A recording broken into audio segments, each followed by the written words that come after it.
Ох, пацаны, не поверите вы, какая нехорошая вещь случилась, реально. Не поверите. Да. И где? А, вот здесь должна быть. А ну-ка, ухи. Опа. Да, это я, вот эти звуки анальные, это все я анонсирую стрим.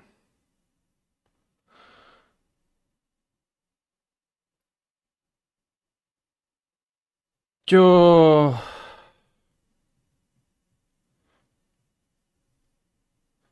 Боже, чё я завис? Слабый, если человек слабый, то он слабый по жизни, как я. Привет. Привет, пацаны.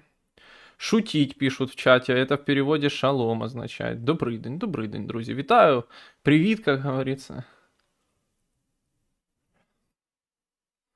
Какая-то девочка машет. Hello, смайлик. Блять. Денчик, а ты сам стрижешься или кто-то помогает? Помогают, конечно, но я не стригусь же, у меня просто растут волосы и растут. Был у меня лучший опыт один раз в жизни, что я очень крутого в Киеве парикмахера стригся, переселенца из Харькова. Ой, блядь, золотой мужик. Как он чувствует. Но сейчас это, ну, реально нереально. Я даже не знаю, в Украине ли он, бо он планировал уезжать. Все хорошее, блядь, покидает страну, реально. Очень дорого было, но очень круто. Ты типа вообще, ты понимаешь, что это бабки не на ветер, стопроцентно. Потому что за все остальное, оно, конечно, дешевле, там гривен на 200, на 300, ну то по старым ценам, конечно. Но то бабки на ветер, ну окей, что там.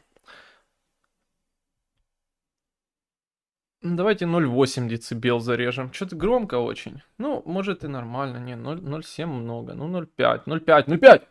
Ну, 0,6, окей. Ни тебе, ни мне. Бля, вот если тихо говорю, то тихо говорю. Если громко говорю, то перевес. Ну, какой-то очень неравномерный микрофон. А микрофон говно, халтура USB-шный. При том, что у меня уже есть карта. Аудиокарта внешняя аудиокарта нормальная. Моя парикмахерша тоже уехала. Это очень массово. Там такие специалисты. Ну, он прям реальный специалист. И главное, что у него связи были уже на Западе. Я знаю, что у него как бы были подсосы ученики. Но сейчас тупо нереально туда там доехать или что-то. Ну, это, короче, забей.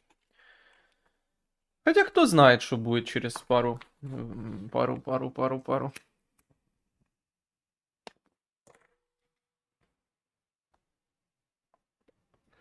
Да, хотел вам... Вы заметили, что я похож на Ларри Кинга, там, где вот это она утонула? Я вот хотел вам сказать, пацаны, что горе случилось. Ну, обычные неудачи преследуют меня как неудачника.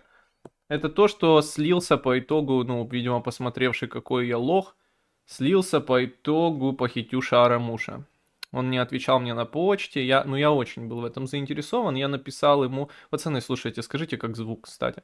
Я написал ему э, я написал ему в Инстаграм, и он мне там ответил, что, ну, сначала что-то мялся, а потом написал, что, ну, я не горю желанием. Ну, я хуй знает. Я что сделаю, если человек не горит желанием? Не, написал, конечно, что там было бы все равно очень круто, блядь.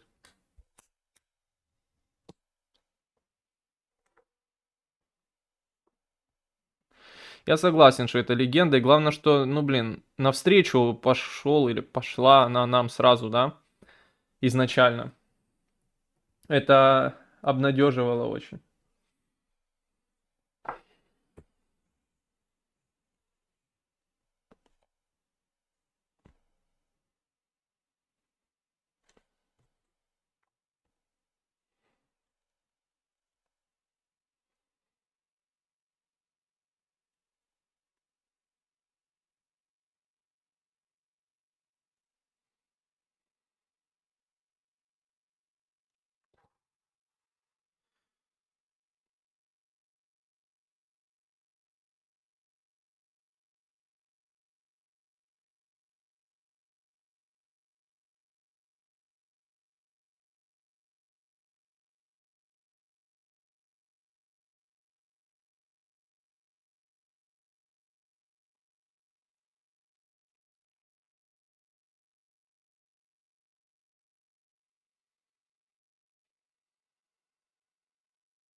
Да, ну, в общем, такие пироги. Пацаны, да, такая хуйня малята.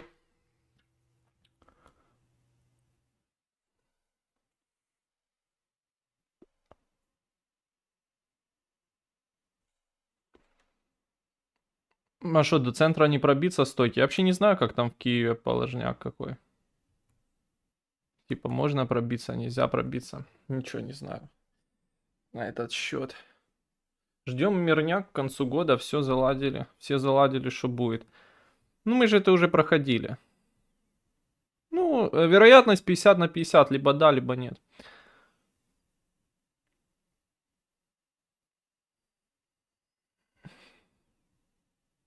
Здорово, бродяги, ассалам алейкум. На лирику не занимаем. Доброго дня, доброго. Доброго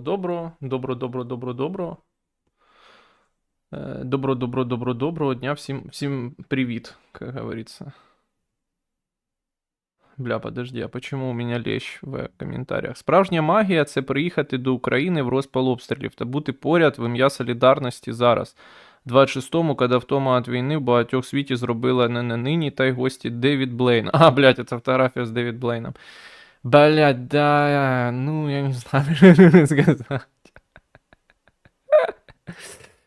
Ой, я уже не знаю, что тут ничего уже не скажешь, тут уже телефон не узнает меня. Тут уже нечего сказать. Реально уже нечего сказать. Тут уже все сказано и сделано. 200 гривен от никого было скинуто. Спасибо. Да вне стрима, походу. Ну, посты я что-то выписал немного. Да, это хуйня. Ну, ты знаешь, Бу-Бу, Кишер. Ну, я серьезно отвечать на твой комментарий. А как тебе посты москвичей по случаю бавовны? То есть означает хлопка-хлопка.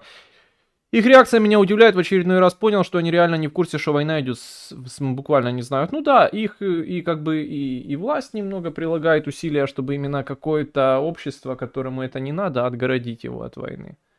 Да, ну и реально, ну, слабо ебут их в натуре. Вот. Привет, стрим, привет, чат. Всем привет, пацаны. С Борщаговки в центр рискованно. А с центра в центр рискованно? Вообще в центре что там?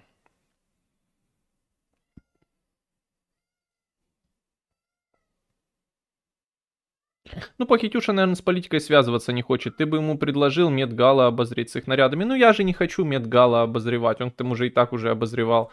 Мне нахуй Медгала нужна. Да, у нас же канал не о Медгале. Я понимаю, что политика, и правильно люди делают, политика — это токсичный кал для дегенератов. Победить это невозможно. Ну, то есть я стремлюсь это победить, но это же непобедимо, да. Никто не будет это слушать. Каждый представит, что это говно. Да и будет в целом прав. Да. Ну вот и все.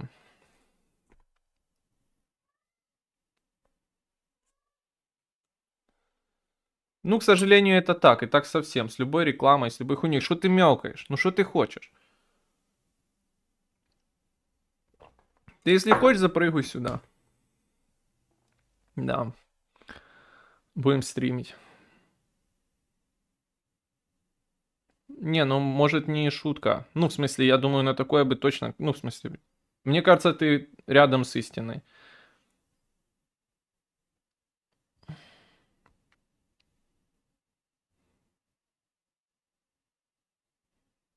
Вы видели, друзья, мне, ну, наверное, фейковая женщина написала в комментариях под последней записью стрима на YouTube. О, мой любимый обзорщик кино запустил. Что за выходные? Посмотрел «Удачный вопрос», да, подписывайтесь на Patreon, там я пишу о фильмах. Ну, вообще посмотрел фильм, который ну, не транслитерирован, который локализован как «Нефть» Пола Андерсона. Блин, какой замах на рубль у фильма, реально, как он зашел. Я думал, это будет такой крутой какой-то фильм с таким индустриальным настроением, что ли, в оформлении, в музыке, вообще, типа, жестко мужицкий фильм. И как он плохо кончил, в натуре, как он говёно закончился, какой он говёный в середине, короче. Ну, 3, 4, мой вердикт с 10. В общем, такие дела, разочарован. Такое чувство, будто бы какие-то разные люди над ним работали. Кто-то один очень крутой и нестандартный, а кто-то другой Пол Андерсон. Ну, в общем, такие дела. Почта фейковая? Ну, думаю, что фейковая, мне кажется. Вряд ли бы женщина покупала подписку, еще и с 3 детьми подписку, ну, в смысле, спонсорство на моем канале. Мне кажется, тут что-то не так. Розкажи резиденту Конча-Заспи, що в Україні війна, то він скаже, що ти навіжений, пригрозить викликати СБУ за таке псом. Ні, ну я не згоден, вони там чітко, ну, українське суспільство, вплоть до еліт, хорошо ощущает войну, я думаю. Ну да, там, конечно, понятно, что между тобой, бичуганом, и человеком железобетонно забронированным, который живет свою жизнь, есть разница, да, но все-таки, мне кажется, она не такая, как вообще, да, рядом не проходит с тем, как в России живут и элиты, и простые люди, ну не во всей, конечно, но в Москве и Московской области.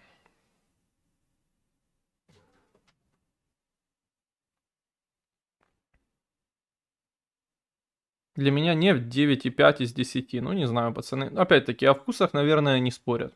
О вкусах, наверное, не спорят. Тоже как-то с батей смотрел, что не зашло. Все вокруг нахваливали, куча Оскаров еще во времена, когда его давали хорошим фильмам. А будто слабо. Ну, я говорю, что мне не понравилось. Причем, ну, наверное, контраст. Я, типа, когда начинал смотреть, я ожидал такой серьезной какой-то вещи мощной. И начиналась она мощно, а дальше какое-то что-то началось все вообще жестко. Я, конечно же, не понял фильм. Я это признаю. Но я и не хотел его понимать. Фильм, он должен быть сразу красивым. Если он не нравится визуально, в смысле, да, о чем-то, то...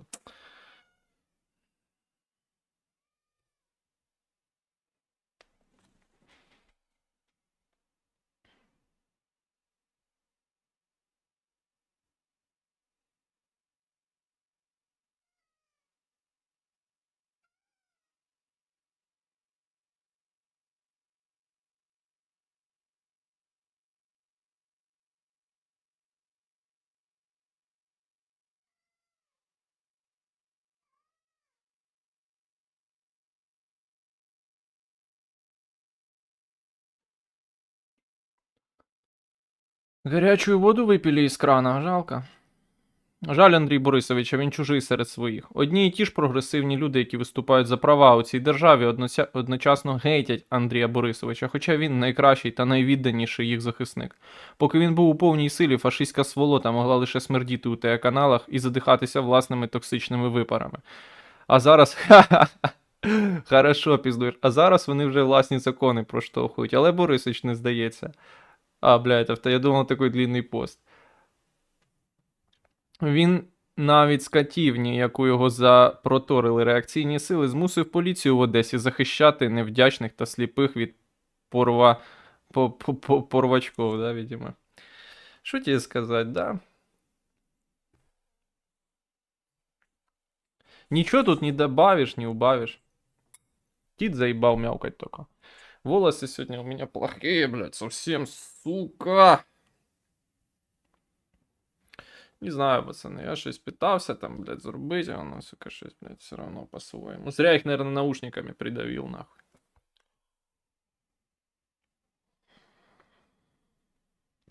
Пиздец, как же холодно. Еще и отопление отключили, горячую воду из крана Сибирь, Кемеровская область. Хорош, пацаны, вот это все эту хуйню перешлите мне в чат, пожалуйста. Ну, Сапун, ну чё ты мяукаешь? Что? Кс-кс. Кс. Кс. Кс-кс. Кс-кс. Так вот.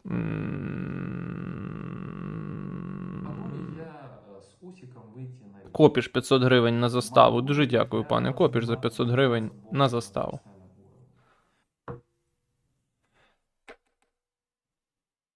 Спасибо большое. Він навіть скотівні, якою запроторили реакційні сили, змусив поліцію в Одесі захищати невдячних та сліпих від порвацьких звірів. Добре, що серед добре, що серед мільярда його достоинств, але Борисовні є прощення та здатність односторонньої любові. Хорошо, що не однополий. Он все видит, просто молчит. Пока кто-то пиздит впустую, он 24/7 пашет. А многие хотят избавиться, посадить. Силы терпения, все это пройти.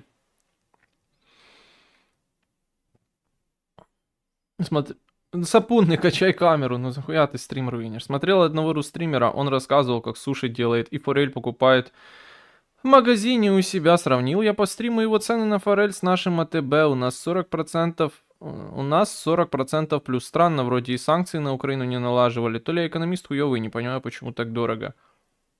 В Украине все дорого, потому что энергоносители дорогие.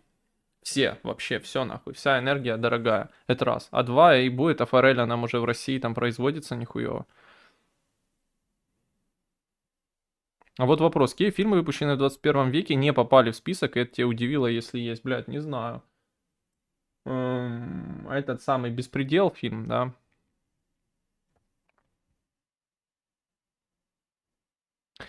Меня больше удивило, я бы, скажем так, поменял, может, какие-то фильмы с какими-то фильмами, которые мне нравятся. Но я понимаю, что так уж такая природа мира в целом, в том смысле, что там список формируется по тому, что они режиссеров опрашивают каких-то и еще каких-то людей из мира кино, да, тех, кто там что-то производит, что-то снимает, пишет сценарий, ну, в общем, вот в таком роде профессионалов, да, и я понимаю, что, ну, люди так устроены, они не могут знать каждое говно, даже если оно лучше, чем то, что они предложили, просто потому что этот фильм ебучий сняли корейцы, например, да.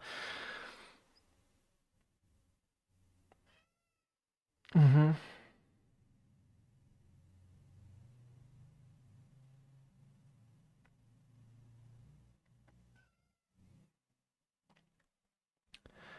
Она пошла на госдачу, госдача в жизни так много значит, как по мосту кличка в элитный мир. В дом Андрюши Ермака и двух соседей Вована стать няней, потому что она такой незламную была и с европейцем спала. Няня-няня-няня. Дети счастливы с ней. Шаталин, что ж. Ой, блядь. Видите, уже, пацаны, плешь проступает, блядь, да? Это, сука, вы заразные, я вам отвечаю.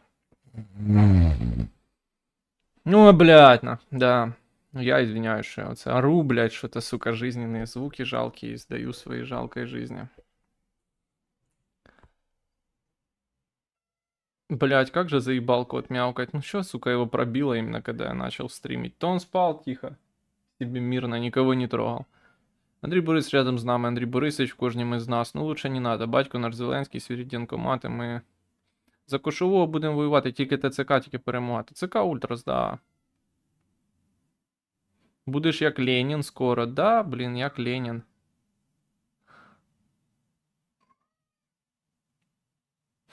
Денис, очень рада вашему стриму. Желаю вам хорошего эфира, смотрю, вместе со старшим сыном. Спасибо. Ну, кот, ну не надо мяукать.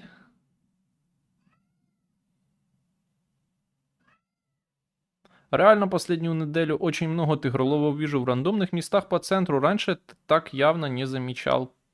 Печально. Так, а что там по продвижению или не продвижению войска? То я выпал и только мемы видел. Ну, раз ты на это не обращаешь внимания, значит этого мало. Значит нет никакого никуда особого продвижения. Но какие косвенные факторы о продвижении? Обмен телами. Обмен телами всегда такого характера. Нам сотни, мы десятки.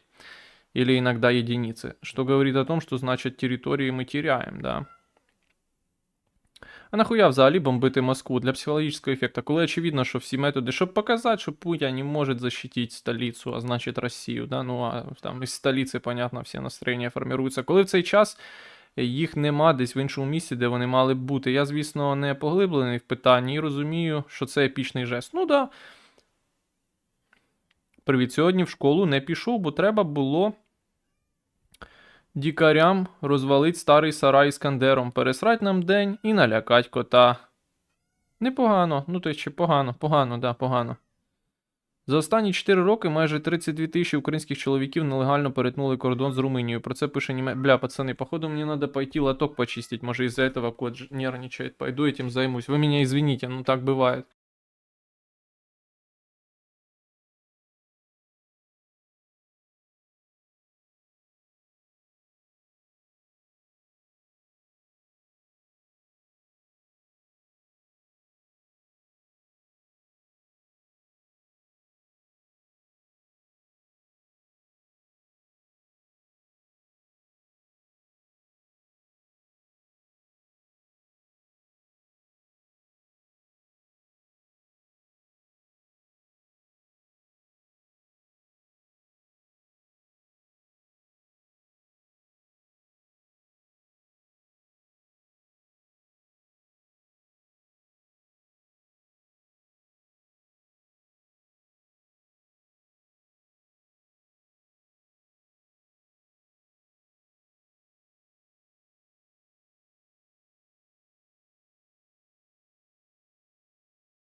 Хуй знает, что там коту надо. Я, блядь, пацаны, извиняюсь. Ну, поубирал я говно, да, не знаю. Ой, не знаю я, ой, не знаю.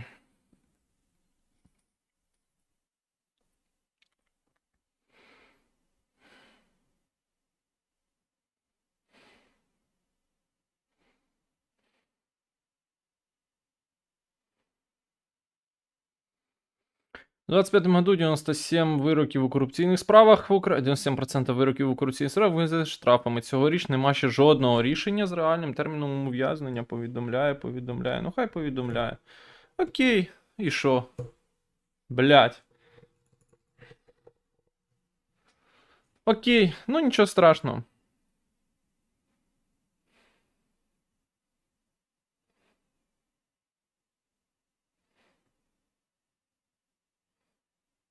Ні, ну это я слышал, ви пишете, голову на Андрія Мельника та його дружину поховають на території Національного військово-меморіального кладовища Траля-Тополя. Они же недавно объявляли, ну как, я не помню, это давненько зреет, может, годик, у них идея такого пантеона своего, ну, что-то наподобие Донского кладбища в России. Вот. Вот, я там попросил, блядь, ну почему так получилось, что пришлось отходить именно обязательно? Новостей попросил скинуть людей. Денис, привет, ты фантастику не смотришь? Смотрю. Душноват с середины. Да. Еще будет запуск по Москве. И не раз.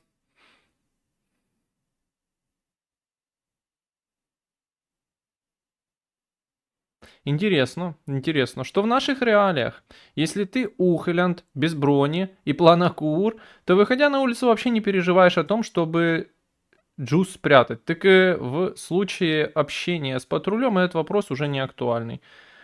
Ну да. Давайте скинемось Дену на козацкую чайку, чтобы по Днепру Беларусь съебался. Мне надо сначала пересечь дамбу. Я этого сделать не смогу.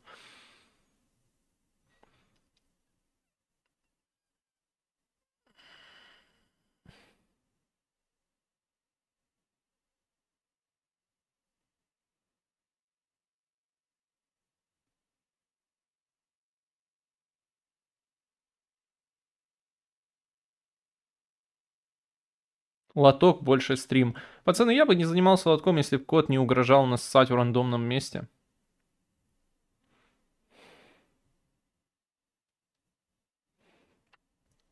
З часом якось перестав сприймати сучасне голівудське кіно. Хочеться вимкнути через 5 хвилин перегляду.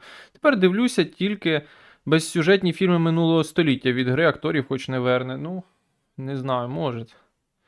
Пішов брат на брата. В Ізраїлі репатріанти 90-х кинули пред'яву репатріантам 22-го, що ті з'їли мало горя, і тому їм не треба приймати участь в виборах в жовтні 26-го. Типу, не розібрались в локальній політиці. Ну, може і справедливо.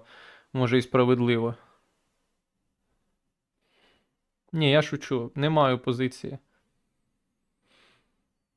Да, вже таке колись ми предлагали таке, що треба зв'язати всіх качок докупи в мега-качку і на них перелетіти кордон. Вони, по-перше, ніхуя не літають. Я думав, на санний спорт, сані запрячь, не Саня, Санек, а сані, як санки. Запрячь сані зимою в качок і поїхав. Які успіхи в війні з ігорями? Проігруємо. Проігруємо обоссаному табаку в прямому смислі.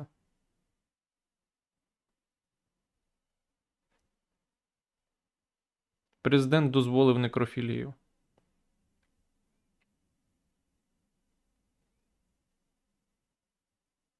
Денис треба мастити п'ятисалом і п'ятисалом. П'ятисалом і тикати в Білорусь. Бля, мужики, ви якщо тикать хотите, ви тикайте. Нахуй ви це психологічні ці на мене. Это нездорова хуйня, що ви хочете самі тікати, а мені розказуєте. Ви тікайте, а потім розказуйте хоча б. Денис, ось стоїть план міграції. Маструєш дельтаплан, купуєш 200 качок, прив'язуєш їх до дельтаплану так, щоб його оточили качки, береш котів і лети в Білорусь. У Києві ліквідували діяльність Криворізького міжрегіонального каналу споживання кокаїну Нацполо. Ти думаєш, шутка це чи ніхуя?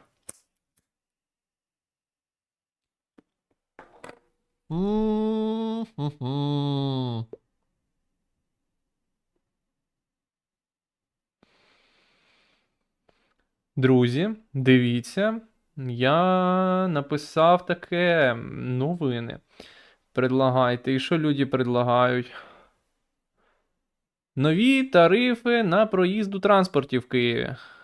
Разова поїздка 30 гривень. Ви не знаєте, сколько межгород просто стоит. Ну, подорожало, да. Еще и, бля, бьют по дороге.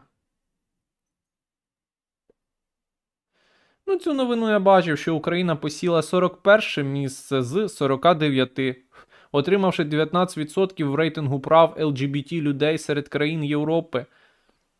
И я вот думаю, как это коррелирует с такой охуенной свободой слова, которая в Украине там по рейтингу. Откинулся, да. Єрмачок. Єрмачела. Перша українська КАБ, не пройшло і 5 років. Ну, видимо, там есть какие-то проблемы. Может, сами авиабомбы закончились в Украине. Смысл-то КАБа в чем? Что ты дешевую советскую авиабомбу перерабатываешь на более эффективное оружие. И это, ну, это круто, потому что не надо нихуя придумывать. Есть дешевая бомба старая, бесполезная. Ты крылья приделал, и она полетела. Но раз этого не делали сразу, наверное, есть дефицит этих бомб или что-то в таком духе. Да, вийшов матеріал на більді про тисячі українців, які втекли в Румунію. Я не дивився його ніхуя, в смысле не читал. Наслышан только про то, что там парень замерз в горах, 26-летний, да, и нахуй отморозил себе почки полностью. И теперь живет на диализе. Вот и думай. Это как тот анекдот, да, про Хрущева или про Брежнева. Что надо ночью на солнце лететь. Так и здесь, надо летом, конечно, идти, наверное, лучше.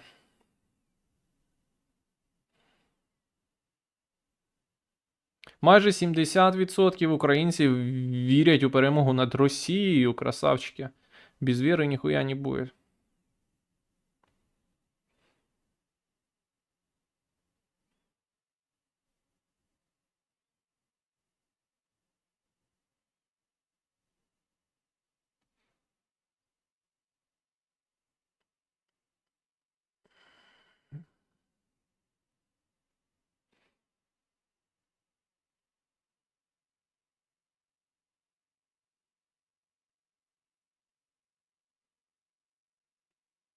Потап и Настя, которые недавно развелись, объявили о воссоединении творческого дуэта после 9 лет. А ну? Рано или поздно любая история обретает свой конец. И наша история не исключение, Сегодня обретет свой конец пауза. на которую мы поставили дуэт 9 лет назад. Что это значит? Что это значит? Что это значит? А это значит, что мы Потап и Настя. И мы вернулись и начинаем концерты. 19 декабря. Нью-Йорк. Мы все Нью-Йорк, надеюсь, Донецкой области. А какая у них там песня, вот эта хит, блядь? Чундра, чучундра, чундра, драчундра, драчундра. Вот это нормальная песня про драчундру. Так они же развелись, или они просто хайпили? Видимо, хайпили, да. Ладно, похуй на них, абсолютно. Бля, крутое видео из GTA, но я не могу его, сука, посмотреть.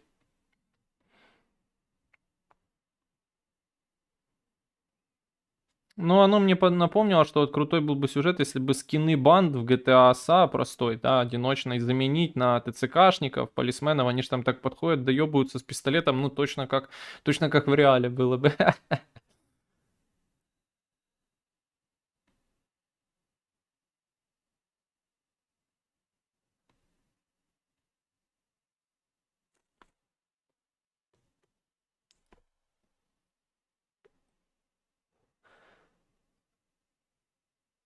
Фу-фу-фу-фу. Українській правді стало відомо, хто вносив заставу за Єрмака, і там є компанія АО А2КТ. 4 мульта. Неплохо.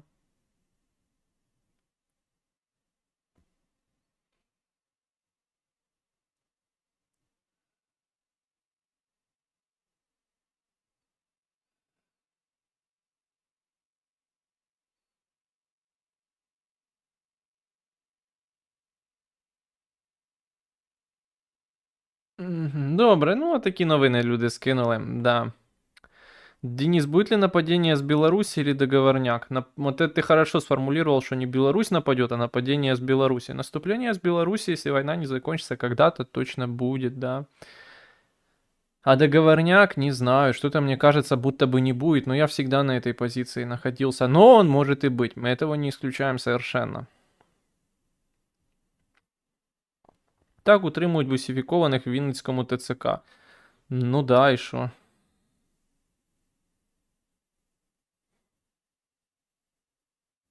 Вітаю, пане Денис. Знаєте Ігоря Гофмана з Херсону, велика постать історичного масштабу. У нього була своя так сказати, фалософія, але йому не дали ходу до Укрполіт.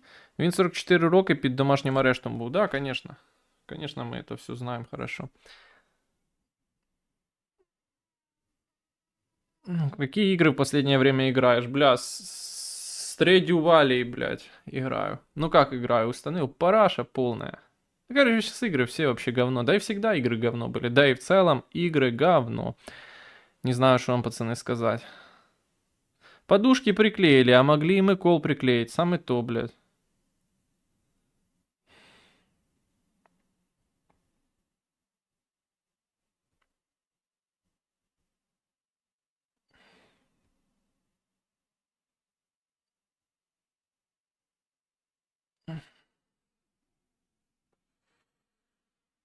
Ой, бляха-муха.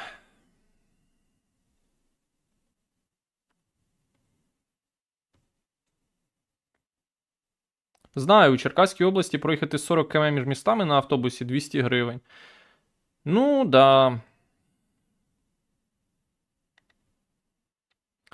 Денис, вот на прошлом стриме ты раскритиковал людей Ермака. Не, неправильно, я над ними смеялся за то, что они носят фенечки на запястьях. Но ведь есть люди, кто носят кресты нательные. Разные люди верят в разные вещи. Кто во Христа, кто в шаманизм, кто в Будду. Им хейтить кого-то за бусы странно. Блядь, пускай верят в своих шаманов где-то у себя в бизнесе крупном. Хотя какой у них бизнес, если они только разворовывать могут. А страну пусть православные люди, да, христиане возглавляют. Ну, я им доверяю больше. Все-таки у нас и население, ну, скорее православное, если выбирать меж культами и религиями. То потом и начинаются проблемы, что там язык им не тот, церковь им не та. Может, они хотят, чтобы все фенечкам молились. Хуй их знает, ну.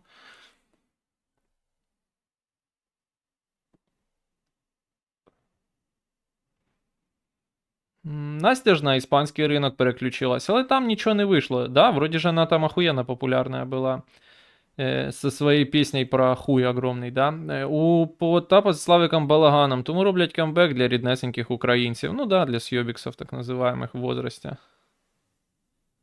Ты не поверишь, уже ровно так я отвечал сегодня на вопрос про договорняк. Добрый вечер, добрый вечер. А католику бы страну доверил, а протестанту нет, только православному человеку. А может лучше, чтобы главой светской страны был светский человек? Нет, светским людям мы не доверяем.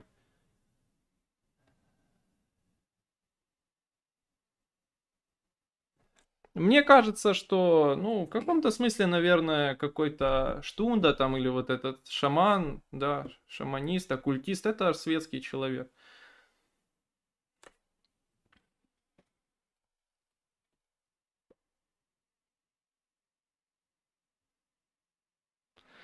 Финички и тарология — это не религия. Ну, видишь, тут кто как на этот вопрос смотрит.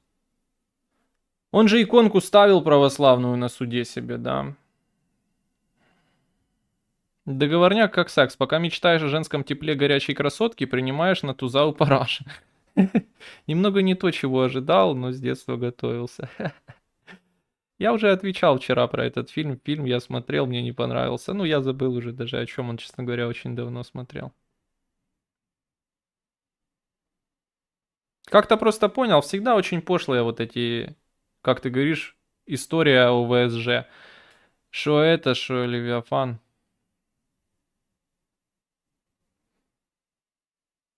Я би довіряв людині, яка має український паспорт, а не така, як зараз. А не так, як зараз. Ну, не знаю.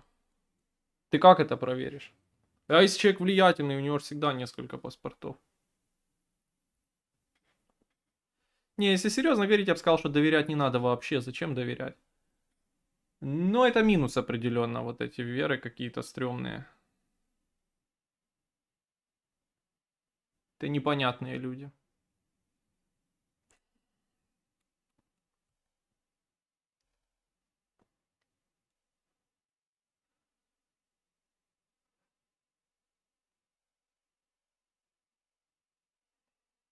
Есть человек влиятельный, у него паспорт Израиля. Ну да, и еще он светский человек, думаю. Доверяй, но через Карпаты убегай. Почему убегай? Уходи. Шаманы, который про Яузский пел? Ну, нет. Порошенко ніби православный. И Добкин. Ну, Добкин под вопрос ставим, да и Порошенко может тоже. Ну, в смысле, не православность, а в целом.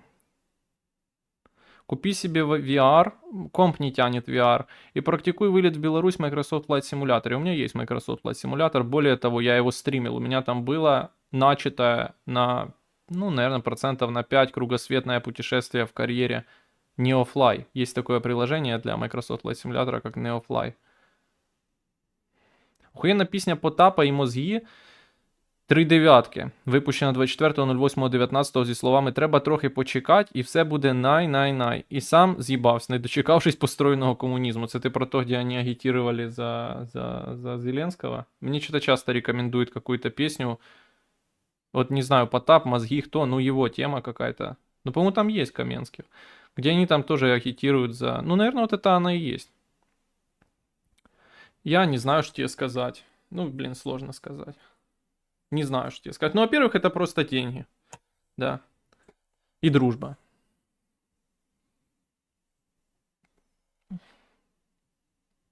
Минфин США продлит на 30 дней истекшее исключение из санкций в отношении российской нефти, перевозимой морем, сообщает Reuters. Так уже говорили, что не будут продлять.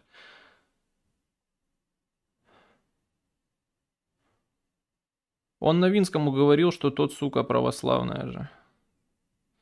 Может. Это на застолье, да, каком-то? Кто такой Андрей Карпатый и почему все через него убегают? Я знаю Карпачев. Ну так реальность у нас довольно пошлая, показана очень качественно все-таки, аллюзий много. Странно, что я не зашел, мы бы пересмотри. Ну не знаю, подумаю над этим. Не, реальность у нас как раз сложно соткана, но отображают ее. Ну, я просто, конечно, об этом дураке говорить не могу, потому что плохо помню, что тоже нихуевый показатель. Но я вот чуть лучше помню Левиафан, и вот это тот случай. Реальность сложно сотканная здесь везде, но показана так пошловато, скажем, плосковато.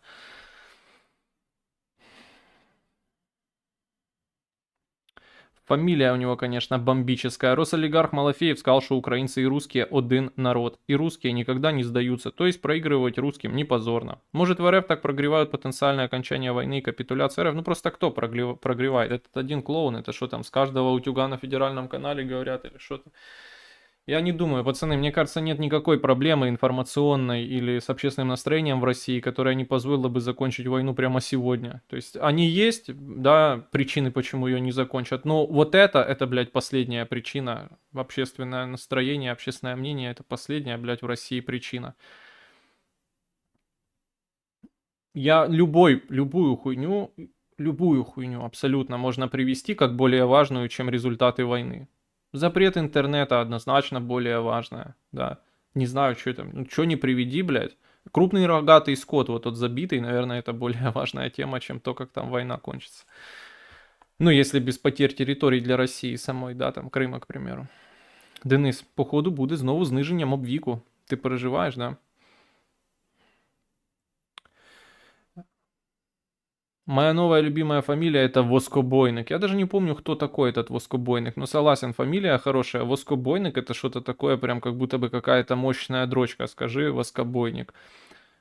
Ну, это как будто масть вот так, где жираф, блядь, Воскобойник. Ну, звучит в один ряд. Это надо проконсультироваться с писателем Рейнсом Консулом, да. Меркель тут раскритиковала идею привлечения посредников в переговоры с Россией. Бывшая канцлер Германии во время выступления на цифровой конференции Публика заявила, что не считает такой подход правильным, пишет Deutsche Welle. Комментируя предложение Путина назначить бывшего канцлера Герхарда Шрёдера посредником, она подчеркнула, что подобные вопросы нужно решать напрямую.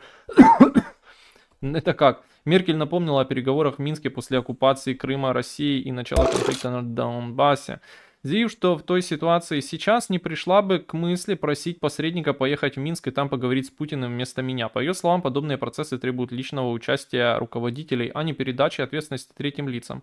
Ну, сложно представить Мерса, который с Путиным переговоры ведет. Экс-канцлер также добавила, что в Европе нужно брать в свои руки переговорный процесс. Долго они там запрягают и также долго потом едут. Наиш папа. Не, наиш папа не хуёво, а вот наиш попа, если бы была, это да. Откуда ПСИОП? Каждый месяц уменьшают. Ну, какой-то хуй говорит, что, блин, мало людей, может, возраст надо уменьшить. И понеслось, блядь. И понеслось. Ну, есть какая-то связь, что, ну, все, это такая понятная логика. О чем она должна свидетельствовать? О том, что будет снижен или не будет. Понятно, что если война продолжится, возраст будет снижен, да. Ну, понятная логика, если она будет идти долго, если она будет продолжаться. Вот. Но кроме этого, да, очевидно, что там многие люди на Западе, в Европе, кто спонсирует Украину, спонсирует ее войну, те заинтересованы в том, чтобы она как-то тоже со своей стороны обороноспособность усиляла, да, например, снижала мобилизационный возраст. Думаю, они делятся такими... Войскобойник, да.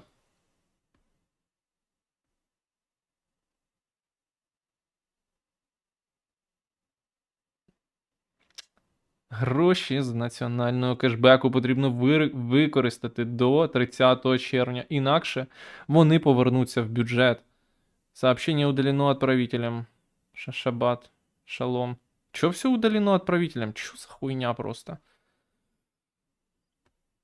С блокировками россиянцы запаниковали, начали делать посты в заблокированном инстаграме, что вот мы в 14-м промолчали, в 22-м промолчали, и теперь промолчим, естественно. Воскобойник парафировал, да. Воскобойник парафировал, звучит охуенно, своей же рукой парафировал.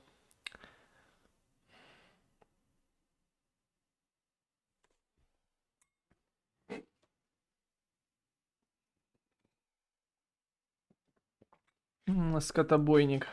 Сибірязвений скотобойник. Що, без коментаря 200 гривень? Ну, дякую і за таке, звісно.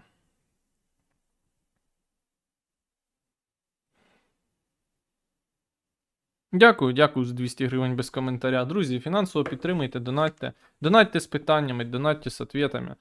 Давайте нормально попытаемся залить горе не прихода... Не прихода этой самой... Похитителя ароматов.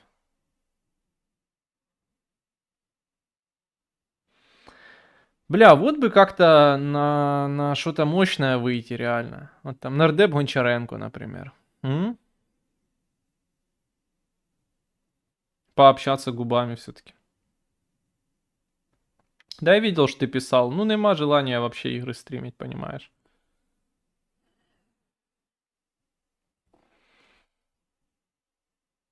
Хотя не отрицаю, что такой момент наступит. Я и так вот на выходные стрим задолжал. Не смог, пацаны, никак, блядь, нихуя сделать его. Вообще нихуя у меня не выходит, честно сказать.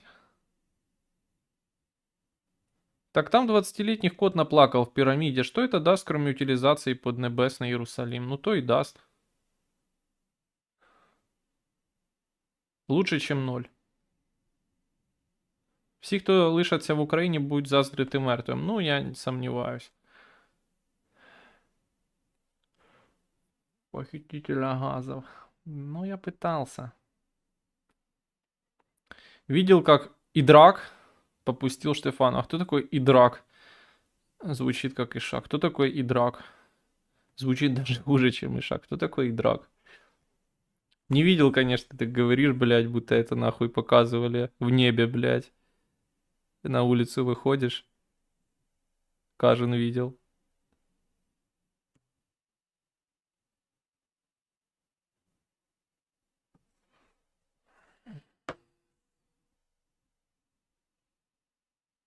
Мы Гончаренко любим, согласитесь. Мы сейчас все любим, чесно сказати. Я от тебе чесно говорю, що ми все любимо. Мерц надовго не затримується, у них там знову парламентська криза. Коаліція не може прийняти ні однієї обіцяної реформи. Бо за АФД не можуть голосувати, а партнери по коаліції просувають лівий шлак, який протилежний обіцянкам Мерца. Місяця в 3-4 і там нові вибори. Може Меркель хоче фон дер Ляйн допу відправити. Каю Калас хоче відправити допу.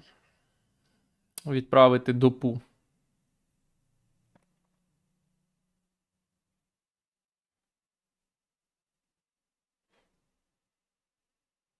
Я буду голосувати за Олексія Гончаренка. Я, честно говоря, тоже. Я не знаю, у меня была какая-то сложно сотканная по нему позиция. Но вот я смотрю на эти губы на тимчасовом заседании слідчої комиссии, как эти губы говорят о том, что как же вы можете мальчиков убивать, можете 20 4-летний парень, а его забили, да, как вы так можете? Понятно, что он знает, как так могут и все такое, но он это говорит, и меня это так гипнотизирует, так манит, честно вам скажу. Вот. Потому что я уже и забыл даже, что у меня там была за мысль о нем. Не-не, не за партию регионов, точно поверь. Может, за предательство идеалов партии регионов, вот это может быть.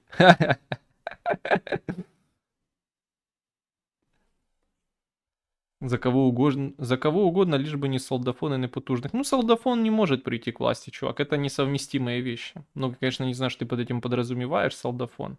Он может власть захватить, да, но, конечно, в демократическом смысле прийти не сможет. Но тоже это зависит от определения солдафон. Для кого-то и Буданов солдафон.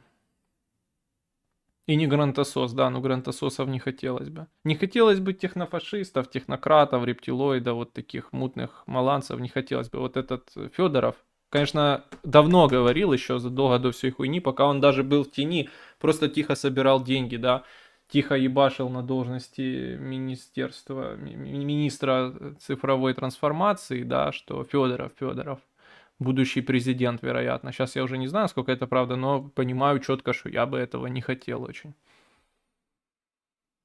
Ну, кто такие Поклады, кто такие Малюки, кто такие Будановы. Ну, правда, Будановы еще ладно. В том смысле, что где их там перспективы политические, где их спонсоры, где их партии.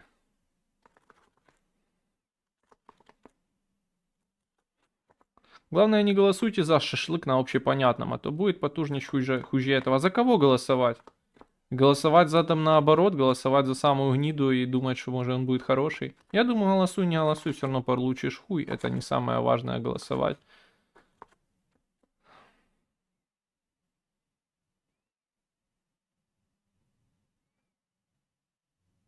Ну, Губы, походу, единственный, кто Гоев поведет под знаменем оппозиции. Да нет, что всплывает куча важных людей. Оппозиция, это что, сидишь, срешь власть, любой будет срать власть. И типа, победит тот, кто повлиятельнее срет власть. Да, боюсь эффективных сильно людей. Боюсь, что власть у них потом хуй отнимешь. Хуй они ее потеряют. Зате все можна буде зробити через дію, але все заборонять. Очень хорошо, да. Очень хорошо. Очень хорошо. Вот такое нам нравится. Дивно, наскільки вирогідний пуч, буданги і операція «Приємник». Какой приємник, блядь? Який приємник? Який преемник, когда страна нахуй зависит от спонсоров европейских? Любого преемника вот так нахуй. Ну, а смысл преемника, когда нихуя не меняется? Ну, то есть прийти для того, чтобы мир заключить, да, к примеру, очевидная мысль такая. Так дело не в этом. Страна, ну, не жизнеспособна, она не может сама вести внешнюю политику, она не может выйти и сказать, давайте там что-то сделаем, потому что она нахуй зависима, да. Любая власть, любая нелегитимная власть будет раком нахуй поставлена и окажется в еще худшем положении, чем та, что есть сейчас. В смысле мирного трека, да. То тогда смысл такого переворота? Ты нахуй его делаешь чисто, чтобы быть разъебанным? Ну, это глупость полная, мне кажется. Я видел вероятность переворота, когда их прессовали, ну, чтобы им просто спасти себя. Но видите, там хватило Ермаку ума как-то, типа, не знаю.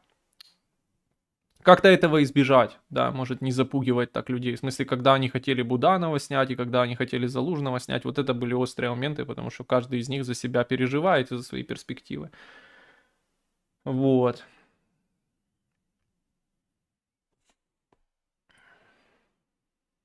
Так что да, если так, то я считаю путч маловероятный, ну для этого надо в угол загонять кого-то. А операция преемник это бред полный, ну какой нахуй преемник, когда у нас обычные выборы проходят демократичные.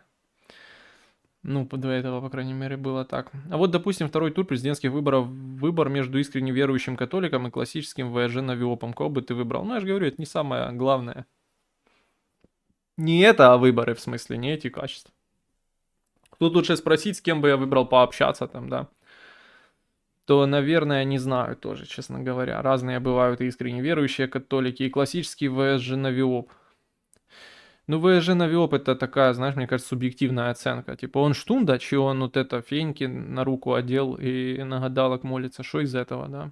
Или может ничего из этого. Просто кто для нас в этом смысле типичный? Так-то эти люди ж тоже корчат из себя православных. Ну, как бы, я не знаю, ну, наверное, неправильно так говорить, корчат. Они сами разберуться, в общем. То у нас буде Спайка, Фьодоров, президент і Арахамія, головний у Верховній Раді. Буде років 20-30 їх Думвірат скриньте. Ну, блядь, наче звучить так дуже реалістично. Хорошо, що реальність, вона неожиданнее всегда.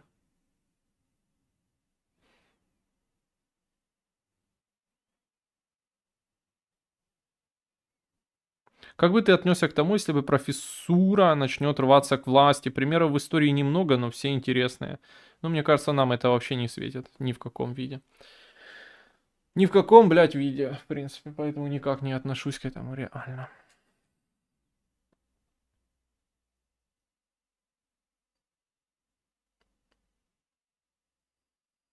ВЖ Новиоп — это народ Юго-Востока, да. Ну, правда, это реальная правда. Я бы реально людей бы, может, с Юго-Востока побаивался бы. Поклад — це тверда основа влади. Разом в Кременчуці жили в 90-х. Ну, могу представить, что там творилось. Просто мы же политику обсуждаем. То, что это верный гвардеец, в этом я сомнений нет никаких. Рішення вже прийнято. Проджект прийомник за Будьонного. А греко-католики норм, да все религии прекрасны. Мы против даже сжигания Корана, ну я.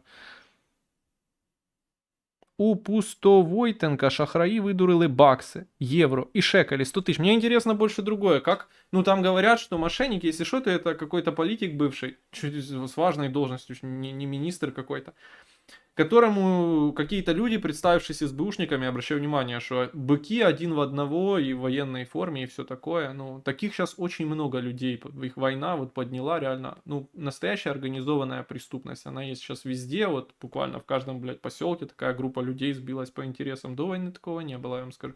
Ну, короче, да, вот такая группа людей представилась СБУшниками и сказала ему, что и он спонсирует, не знаю уж как, бизнес, видимо, какой-то ведет, спонсирует постройку дронов российских. И выдурила у него деньги. Там интересная деталь, в чем она заключается? В том, что он согласился на проведение онлайн-обыска. Онлайн-обыск по камере. Это, блядь, как интересно выглядело. Очень это интересно узнать. Ну и там он им показывал, какие у него есть деньги, и они их у него забрали. Они у него их забрали. Ну, онлайн-обыск, короче, да. Профессура — це бушмастер? Я не знаю, бушмастер, бушвакер или баумейстер. Что ты имеешь в виду? Правые диссиденты, это кто, скрыто подрачивают на НС. Якобы это была идейная партия. Такую страну проебали и т.д. Но почему ночь длинных ножей их на мысли не наводит, что идейные первые под нож идут?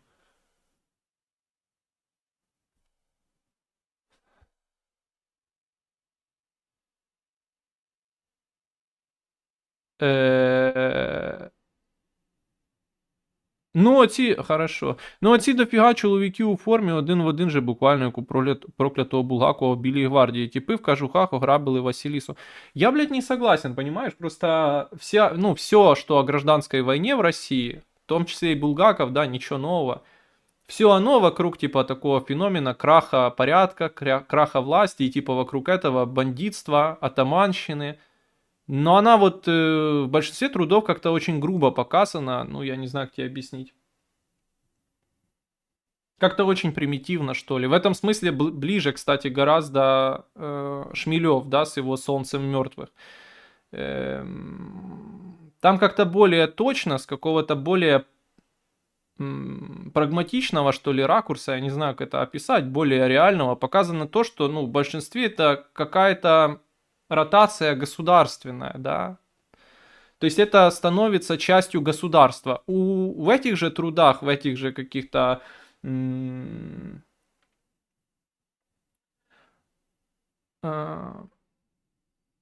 романах и так далее, да, там, у белых все так описано, да, там ты читаешь какого-то, не знаю, мемуары Врангеля или очерки русской смуты Деникина, да, там упор всегда такой один на то, что это, ну, просто хаос, просто бандитизм такой, ну, какой-то обычный, спонтанный, что ли. Но это не совсем верно, да, не совсем точно. Я просто пытаюсь объяснить, что у нас этого не было, да, какого-то хаоса и такой вещи. Просто то, во что превратилось государство, то есть то, как в нем деградировало право, то, как оно огрубело, в нем есть какие-то психологические феномены, да, в том смысле, что большое количество людей просто оказалось вне закона, да. Ну, может, не в прямом смысле, да, вне закона, что там сразу садишься в тюрьму, но в том смысле, что они боятся представителей закона, не чувствуют себя уверенно вообще, да, выходя на улицу, поэтому на нее не выходят. Вот. При этом твоя связь с властью и с государством, она резко обрела абсолютно непропорциональный вес, как то было до войны, да. Теперь ты полубог, да, в том смысле, что ты там... Теперь тебе какие-то проблемы не страшны, да, и еще и более того, ты теперь много за это должен. И, в общем, к чему, что, блядь, такую сложную природу носит, я бы это в один ряд не ставил с булгаковским, там, каким-то, не знаю, бабелевским, да, таким вот этой какой-то такой типичной атаманщиной гражданской войны, потому что там, и это очень отличительная черта гражданской войны в России, почему она никогда не перекладывается ни на какие другие процессы, как бы ни пытались натянуть это, да, там это раньше пытались на прошлые революции натягивать украинские. Там был слом конкретный, да, разрушение, фрагментация, полное государство. Здесь этого нет, да, здесь это какой-то более постепенный и в этом смысле более сложный, аккуратный, и может в этом плане более страшный и легитимный переход, да, в ту фазу, в которой мы сейчас находимся, там, социальных отношений и так далее. Вот. И эта организованная преступность, она именно организованная в том смысле, что она в структуре государства, да, в каком-то смысле находится, ну не в смысле министерства, а в смысле связана с местной властью, связана с местной полицией, ну то есть она была у нас и до этого, просто сейчас вот у нее изменилась форма и масштаб, да. Мне кажется, что это не то же самое, что там вот опять-таки там так какая-то атаманщина, да, и так далее. Вот. Даже то, о чем пишет Шмелев, да, это ну просто дикие времена революционные. Понятно, что это легитимные представители новой власти, легитимность их, она на этом держится, да, на Москве, на новой власти, на том, что новая власть там этих людей в Ялту отправила условно, и они там теперь вершат свой страшный закон своими методами. Это все-таки все равно не то же самое, что здесь. То, что мы сейчас обсуждаем, то, что происходит в Украине, все равно не то же самое. Может, оно когда-то будет, да, но не то же самое.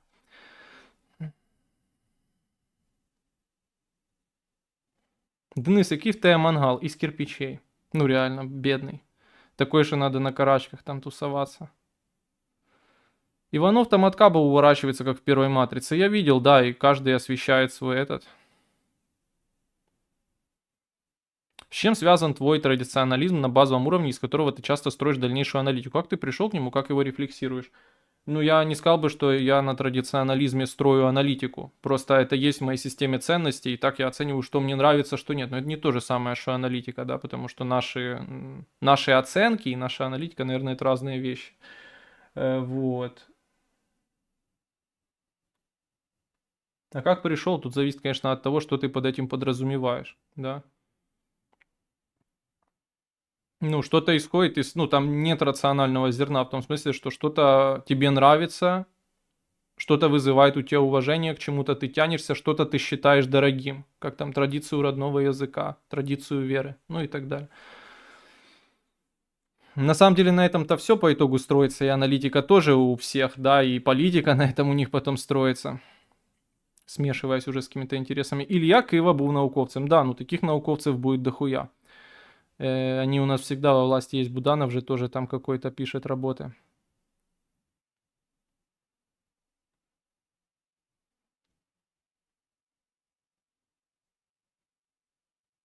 Потому что НС ходили под бакинским армянином Аваковым, в том числе Белецкие, мы про разных говорим.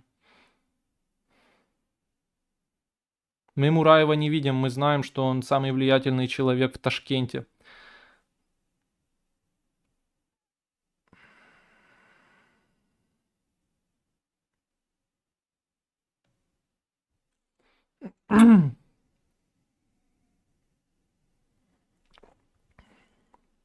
Коли Зеля одягне кожанку і почне відстрілювати зрадників, як його дід, всі їх діди.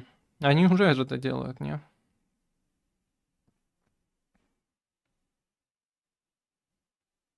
А «Солнце мертвых» разве не глубоко субъективный текст, да как и любой текст, нет? Шмелев писал книгу по горячим следам личной трагедии Баши, ну это известно, да. Ты ее прочти сначала, да. Ну, а в том смысле, что искусству выдвигать претензии, что оно субъективно, это искусство, оно какое есть, да. Мы же не говорим, что это научный труд, хотя определенно явно, что такие формы обычно и имеет, да, такие события. Это мы на прошлом стриме обсуждали, это как претензии к фильму «Иди и смотри, что он не историчный», или что он как-то чрезмерно жутко показывает ужасы войны и так далее. С этим всем можно спорить, но смысл в художественных приемах и в передаче эмоций, да, там какой-то заложенной в этой информации, нужен какой-то сложный инструмент. Если ты просто опишешь, что было, да, ну я не в случае Шмелева, просто об искусстве, это будет уже, блядь, что-то другое, да, и цели какие-то другие будет преследовать, точно не те, которые нужны. Будут выборы, так Мураев приоткроет дверь и скажет «Здрасте, я к вам». Да, обязательно. Чому зрадойоби українців бачають один в одному ворогів зрадників? Хуй знает, что ты маешь на увазі. Вот Штефана утверждает, что белорусский язык рано или поздно вымрет, если его насильно не продвигать в Беларуси. Не могла ли украинский язык постичь такая же судьба, если бы не политика украинских властей? Да сомневаюсь, процент большой на нем говорит, да. Просто такие, знаешь, как тебе объяснить, векторные, да. Такие векторные прогнозы, где нет конечной точки, охуенно можно удобно раскидывать. Ну, рано или поздно все языки, наверное, вымрут, да, там, кроме английского, нахуй они нужны, правильно? Ну, это просто такой разговор ни о чем. И украинский вымрет. Ну, нельзя же вечно язык спонсировать, да. Когда-то и деньги кончатся, и смысл утратится. Ну, и русский так вымрет когда-то. Все языки так когда-то вымрут.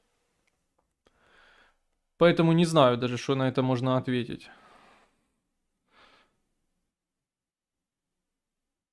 Просто понимаешь, есть, наверное, еще разница вот это между продвиганием, защитой и запретом других языков под видом этого продвигания и защиты и так далее.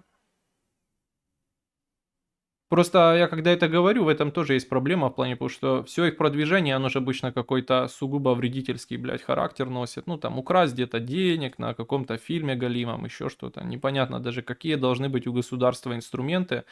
Ну, просто так уж устроено государство. Всегда одно говно делают, и понятно, что там всегда пытаются деньги смутить оттуда. Что оно должно делать, чтобы было там по-другому, да, если оно не способно? Не знаю. Да. Денис їв баранину, як вона тобі? Бля, ну я как-то не фанат баранины, хотя ел. Ну, нормальное, мясо как мясо. Ел плов с бараниной, еще что-то, ну. Никаких, понял, эмоций. Ну, спасибо, кстати, за крутые вопросы.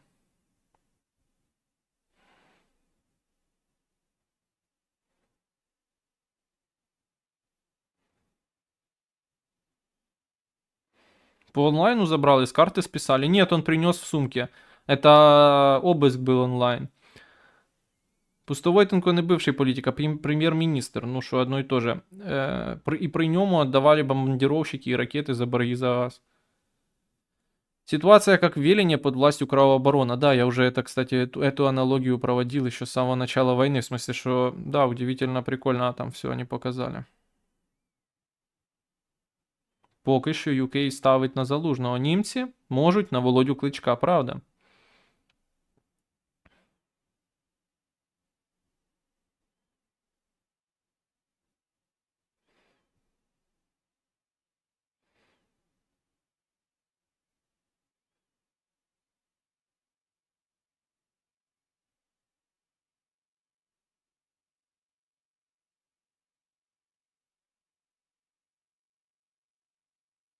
Иванов в цивильной одежде что-то часто ходит, чуть ли не каждый день, а меня за 3 месяца ни разу не отпустили к врачу брекеты подкрутить. Так он же добровольно пришел, а тебя поймали, правда? Не, ну я понятно, что он по блату. Там, то это совсем по-другому, но я просто думаю, как бы он тебе ответил, правда?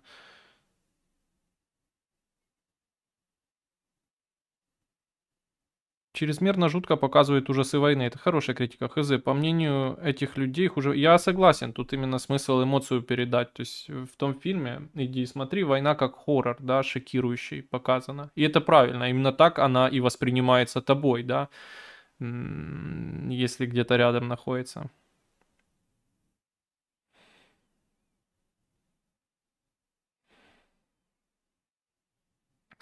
Чи завершився роман між Бонефтіком та Макроном? Давно не було чути про їх щоденні розмови. Кстати, правда.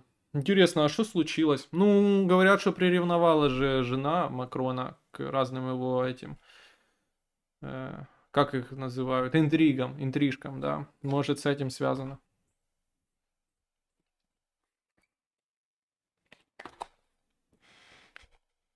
Я просто это все к чему вел, что, бля, это чуть все-таки другую, может, даже более жуткую природу носит, чем там вот то прямое, громкое бесправие жестоких времен, да, времен революции в России. Опять-таки, как у Шмелева или как там у кого угодно, да, или кто это с какой-то более комичной нотой показывал, как у Булгакова там и так далее. Это все-таки, блядь, имеет чуть-чуть другой вид, может даже более жуткий, тем, что более тихая, менее заметная, более легитимная, да, из себя, более натуральная, более нормальная. В этом смысле, мне кажется, более жуткая.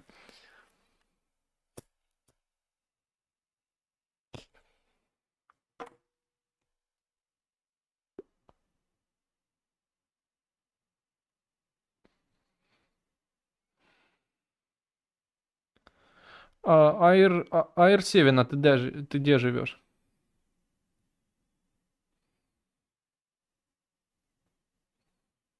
Ну, продвигать язык нельзя без запрета другого языка, мягкая сила же. Почему? Ну, будто бы можно.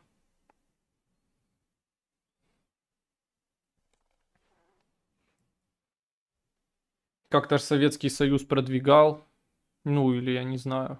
Или запрещал без запретов. Ну, тут сложно понять, что они. Просто язык не был запрещен. Да, более того, был где-то обязательным украинский.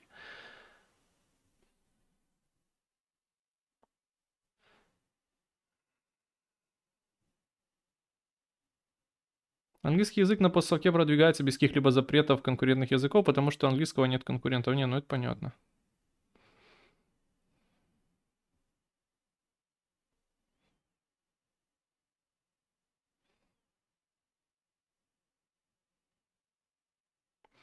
А мне подарок от тайного Санты на Укрпочту пришел. Написали даже, что без черги забрать могу, да, заказным. Поздравляю. Чи буде ДС после стрима? Наверное, не, пацаны.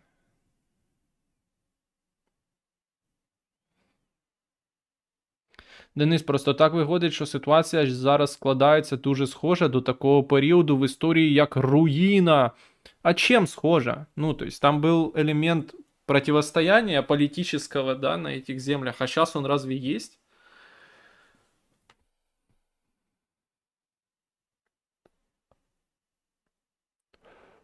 Ну, то есть какой-то внутренний разве в Украине раскол есть на восточные и западные силы? Его же нет.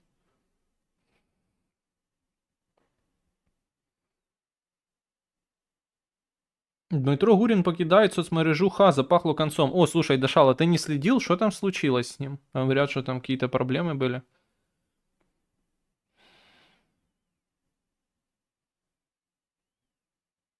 Ну, бачу, от мене така позиція, як у Хорі Сузу. Да не надо просто, я понимаю, что есть желание постоянно тянуться в историю, искать аналогии. Не надо, пацаны. Мы такие, какие есть. Это уникальная ситуация, хуевая. Все так же. И это не первый раз. Ну. Кстати, как думаешь по поводу того видоса с Алабу? Я не всех преподов, так вас очень смешной видос, который ты скинул реально. Это в топе прикольных видео с той стороны фронта. Вот это за которое я посмотрел за пару дней. Вот это и бывшая студентка Киевского национального университета имени Тараса Шевченко. Ну хоть к шахеду не привязывают, то да. Не, ну може попереду, обычно так же и бывает, как в Чечне.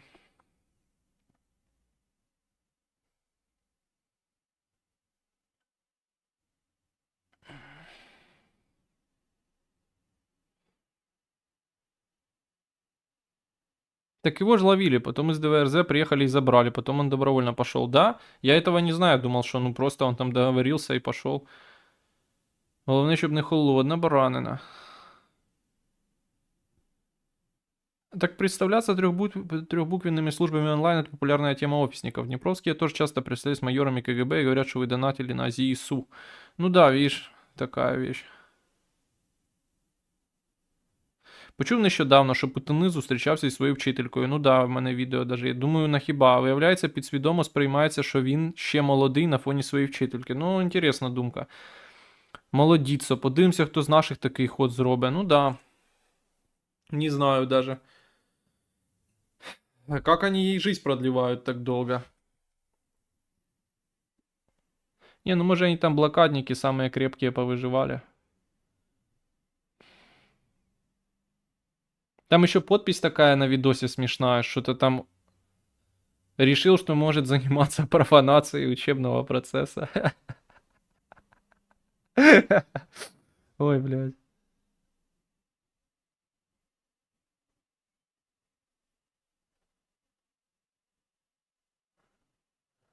А, со Ставрополя. Ну так как раз у вас там же были этнические напряженности. Уже в десятых даже, да? Именно в Ставрополе.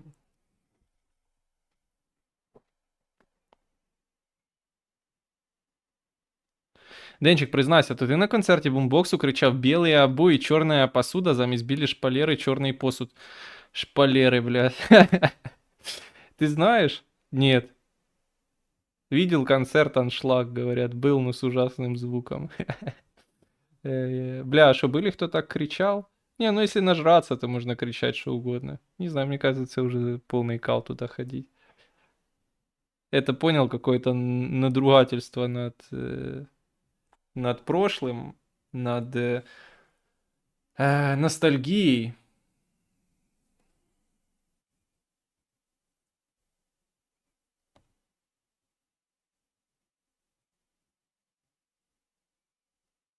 Думаєш, це банкетна, да, учительниця? Схоже тим, що знову теорія пройшла повне демографічне та Схоже з тим, що знову територія пройшла повне демографічне та економічне розорення. І тут старшина проводить політику, повністю відірвавшись від землі та народу. Результат подібних дій ми бачили. Ні, ну, я ж говорю, общее можна везде найти, типа. В смысле, война, крах, блядь, разорение. Ну, таких событий дохуя у нас было.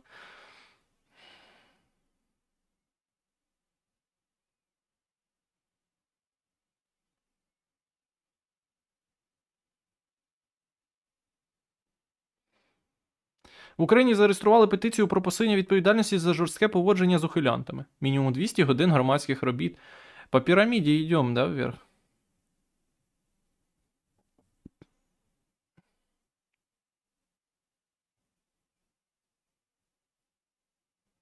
Тебе попадался тред откал, что целки-патриотки жаловались, что всякое быдло поет. Объясните теперь нам вахтеры.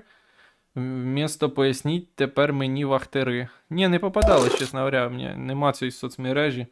Я вже розказував. Опа, донат.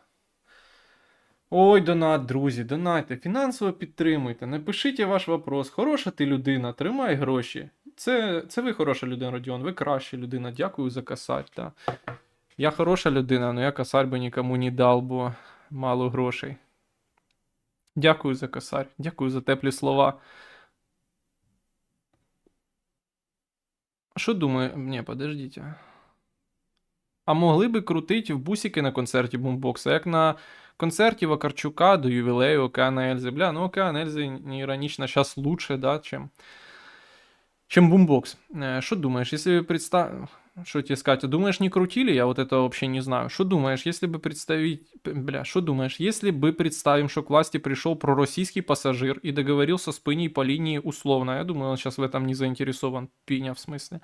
Но Украина, да, и договорился с Пиней по линии условно. А нахуя Пини по линии условно? Он хочет больше. Но Украина превратилась в Чечню, грубо говоря. Будут ли его хаять, как Кадырова-старшего? Кадырова-старшего дохуя хают?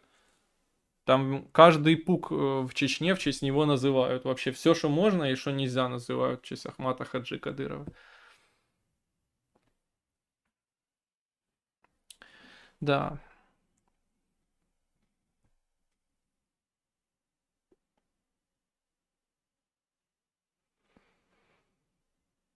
Когда учительниця, колись вчителька Стерненка зателефонувала в ефір ICTV 18-19 рік. Після такого Стерненко її точно не запросить. А що, вона щось хуйове наговорила про нього, що він бандит був?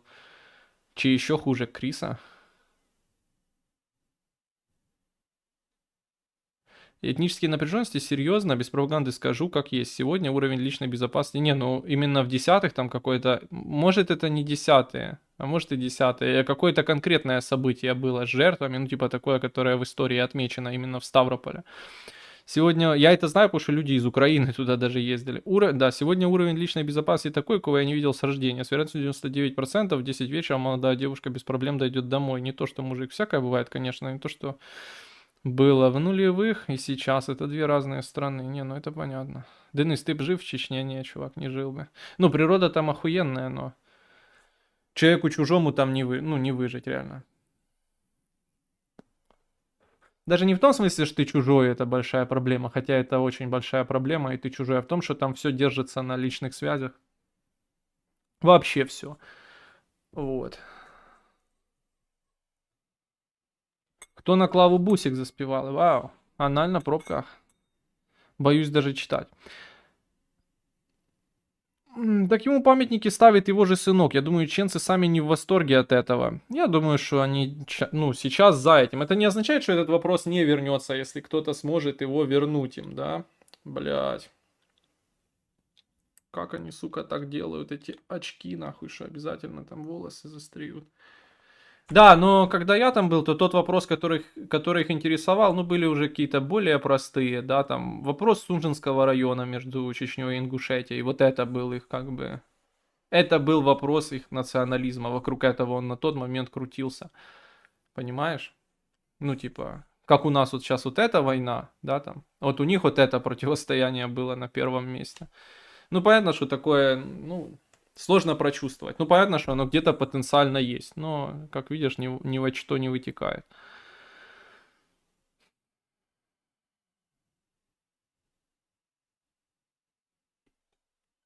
Девственница с мешком золота прошла бы от одного конца империи до другого, наверное, а не до второго.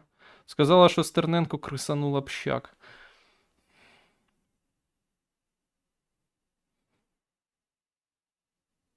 Так Зеля же вполне пророссийский был. Ну, я так бы не сказал.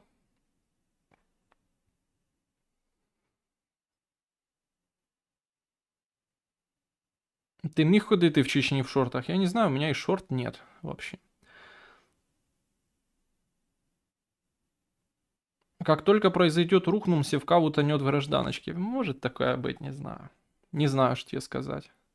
Ну, типа, рухнум кто должен, да? Ну, рухнум Москва, не рухнум же Кадыров. Хотя, без легитимации с федерального центра, без денег, блядь, федерального центра. Это уже вопрос другой. Зе был чисто про денежный концерт в Славянске, тому подтверждение.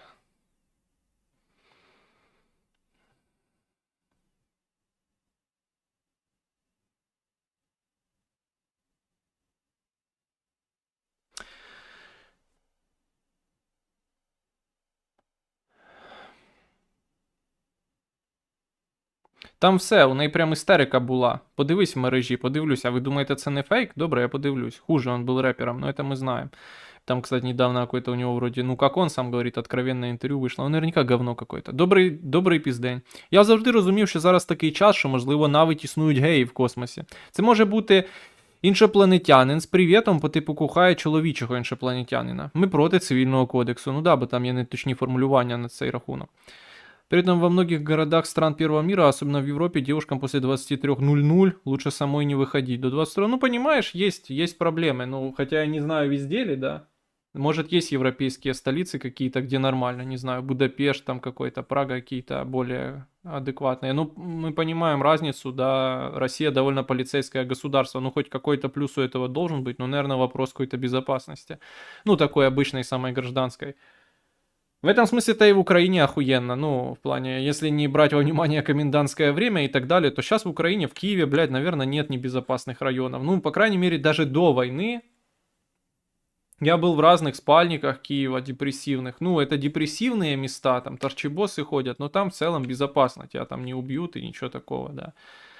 Это были 20-й, 19-й год, 21-й.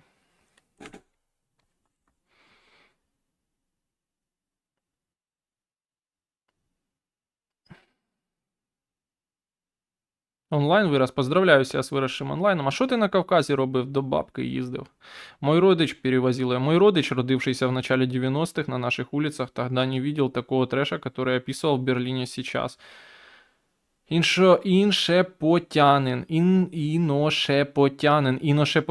Іношепотянин. Добре, я вибачаюсь. В Стамбулі можна спокійно ходити всюди, в любе время. Взяти псевдоберія, притомна людина не може. Ну так може далі. Ну, кстати, я согласен. На самом деле ты прав, наверное. Може он тот самый правнук Берии. Вы же знаете, что внук Берии живет в Киеве. И квартира у него с видом на Майдан. Практически все знакомые девушки, которые ездили в Европу, рассказывали минимум одну историю, когда им было напряженно или страшно. Блять, ну може.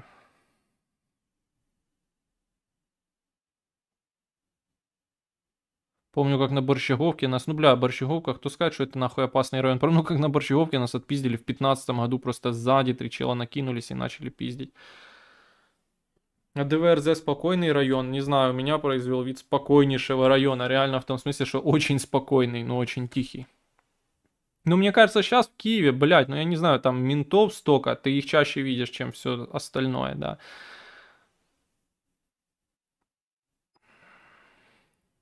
Я просто к чему, что...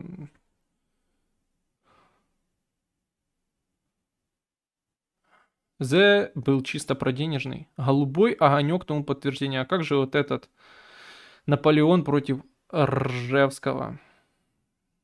Нацопора разорвала контракты, похуй. На Прикарпатті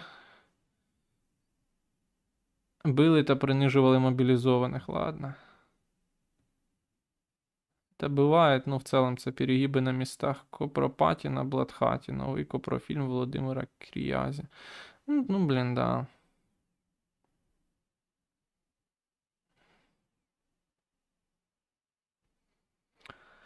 Фу, бля, пацаны, вы пацанчики.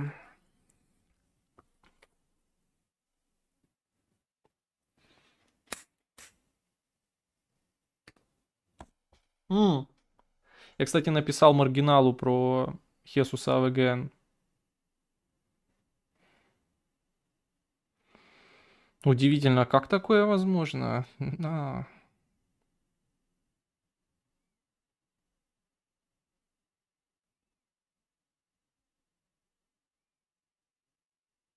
Сказала, що Стерненко віджимав телефони.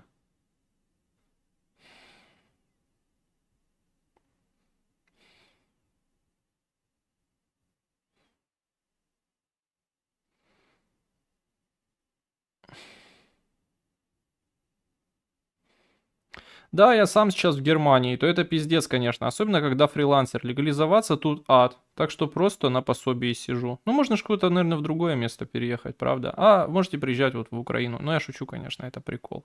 Я просто завидую. Хотя, что, чему тут завидовать? Я говорю же, что не очень хорошо. Хорошо, что к нам завозят мигрантов, а не мы туда заезжаем. Да, ребят, согласитесь, согласен. Какой-то, блядь, ну реально нездоровий двіж. Ну, Денис, я не розумію, ну хоч трошки потанцюй, ну потруси кишені, ну кинь хоч камінь, ну будь ласочка, камінь я не дам. Ну закури, ну розпочнити вже ці новини, ну прошу. Мне YouTube дал рекомендацию, в YouTube, сука, вшили нейросети. Нахуй они нужны там, ну в YouTube студии какая-то хуйня, нейросети, какое-то говно. Вы лучше, сука, перевод сделайте сквозной, нормальный, жесткий.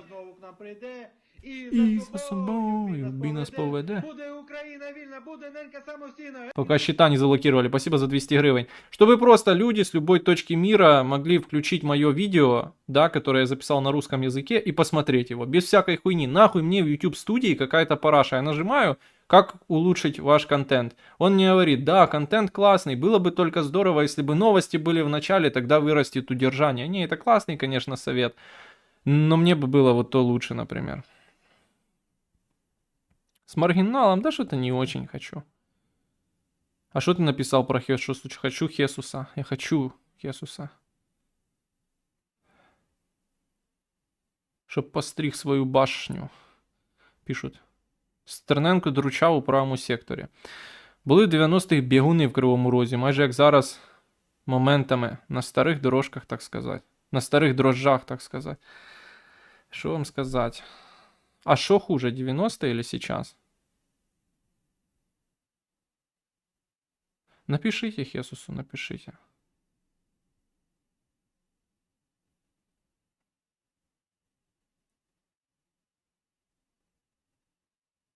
Денис, що думаєш про жінок, що б'ють і принижують чоловіків в армії та ТЦК? Хорошая попытка Голосеевского военкомата, но так меня уже не наебешь так. Честно скажу, я уже и старше, и опытнее. Это кому-то другому будешь рассказывать. Интересно, вот Зе выступал в Славянске в 2014 году. А если взять любого гипотетического политика, и он бы жил в Славянске, в то же время было бы... Ну да, разъебали бы, это мы уже много раз обсуждали. Неважно кто, неважно где, важно что. Важно з ким. Важно, хто тебе спонсує і ресурси, які є, блядь, на це нахуй. Що, блядь, отцепляється постійно.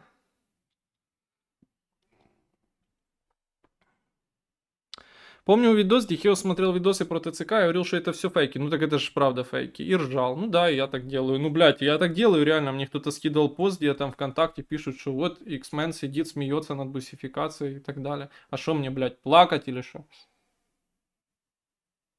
Плакать буду, когда меня будут хуярить. Когда-то. Возможно, сегодня, возможно, завтра, не знаю. Если по кайфу умышленных убийств, Украина примерно, я не знаю, сколько там точность высокая вообще всех этих статистик, но тем не менее, насколько она прозрачна, особенно в РФ, да и в Украине тоже. Как РФ по безопасности. В последние годы РФ над статой колдуют. Ну вот. Так что не ясно. Да, я думаю, и в Украине колдуют. Не ясно, что там на самом деле с динамикой. А так где-то в 5 раз опаснее, чем в Западной Европе.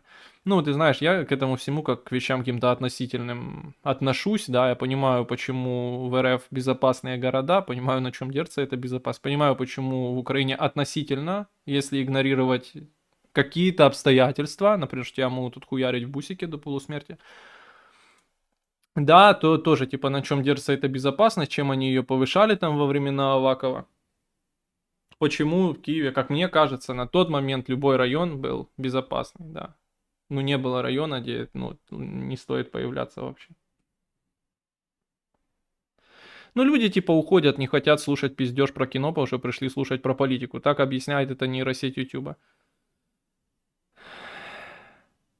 Хочется, чтобы паки могли смотреть стримы и мечтать переехать в Украину, просто чтобы меня любили, да. Я люблю идею транснационального общения, мне она нравится. Я из-за этого люблю. Вот, кстати, может, снова проведем стримы с Uber Соем. А что хуже, 910 или сейчас?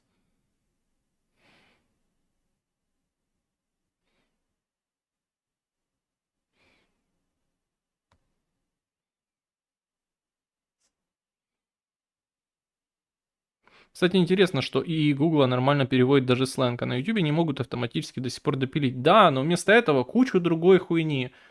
Типа, суммируй все, что есть в видео. Естественно, оно ну, не может ровно суммировать, блядь. Что там выйдет, что-то суммируй, что в комментариях, еще какая-то хуйня. Нахуй они на это тратят ресурсы, на эту хуйню, просто я этого не могу понять. В YouTube студии помоги мне то, помоги мне все советом. Спасибо. Этажом выше, Ермак на крыше. Хорошо, пацани, ви зробили. Чи спричинило жваві дебати в громадянському суспільстві, твого села, програмне інтерв'ю, Віктора Ющенка, батька нації, Наталочці Мосійчук. Не, я только фрагменты видел, ну, сильно сдал он. Да и хуйню городит, в принципе. Так что врыв в его я не верю больше теперь, в принципе.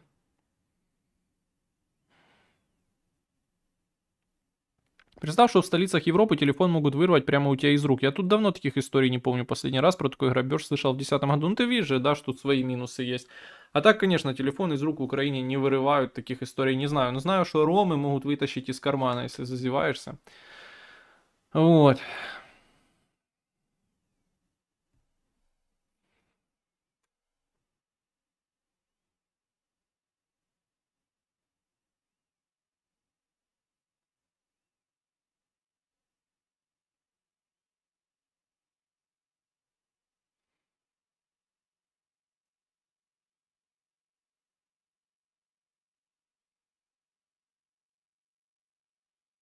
Да, да, правда, правда, правда. Ну, просто он там покупал какие-то статьи, да.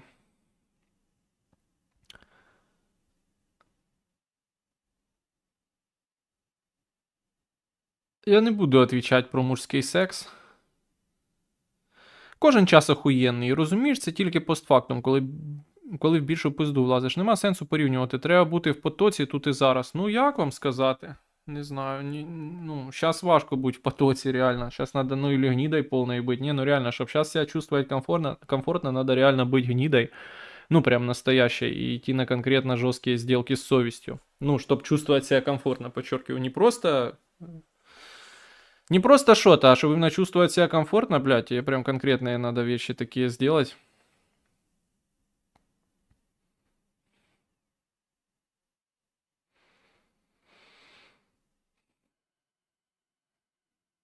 Ден, чи плануєш переходити на наступний рівень і заводити свиней, коз чи корів? Ніхуя, пацани, не планую, чесно вам скажу.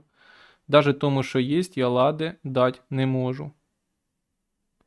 Нафіга всі ті ющенки дають праві конференції, якщо, ну, щоб президента піддержати, їм деньги, наверное, за це платять. Якщо в реалі ці події, ідеї обсуждають 0,00001%, і то боти в чатах з конторськими. Да, блядь, интернет мертвый сейчас реально. Смотрю, там нейросетевой пост какой-то очередной хуй написал. Открываешь комментарии, там, блядь, люди либо с помощью нейросети спорят, ну и плюс шлюхоботы, ну, то есть тоже нейросети пишут ответы. Пизда. Это все, опять-таки, вместо просто перевода видео на YouTube.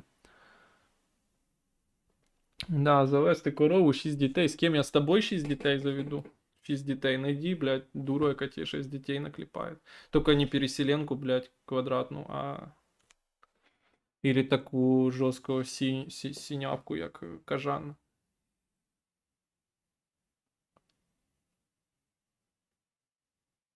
Вот и думайте.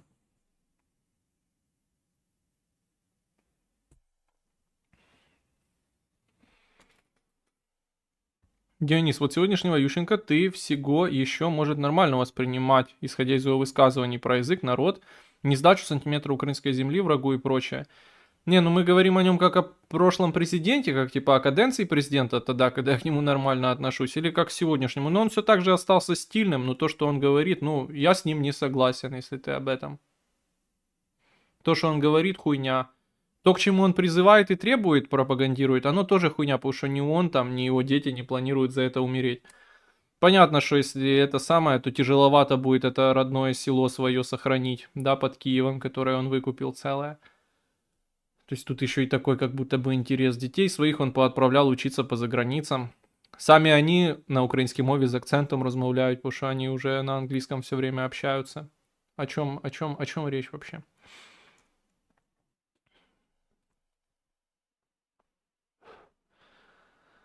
Даже в современной Европе чувствую себя безопаснее, ночной Одессы, Николаева, Днепра, про толпы мигрантов, которые телефоны воруют, копиум. Ну, я вот не знаю просто за те города, Одессу, Николаев и Днепр. Ну, о чем что сейчас ночной жизни нету, да. Но, наверное, вот эти города, может, и говно. Может, там ночью ты и не погуляешь, блядь, где угодно. Честно сказать, за эти города я нихуя не знаю. Только за Киев могу говорить. Не, ну всякое может быть везде, да. Такое дело. У тебя с переселенками не сложилось, чешо? Не, ну, переселенки разные бывают. Просто я знаю, что люди начнут советовать.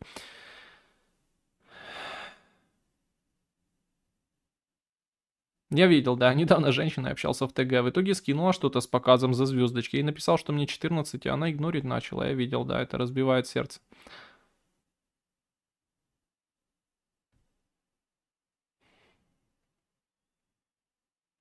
Я к тому, что не сильно ли он изменился со времени, ну, времена изменились, мне кажется, да.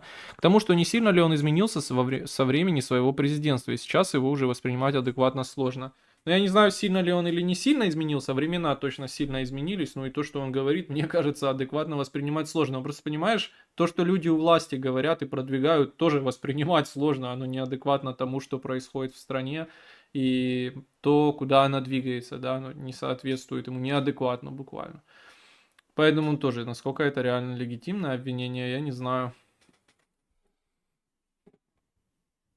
Удачи, удачи.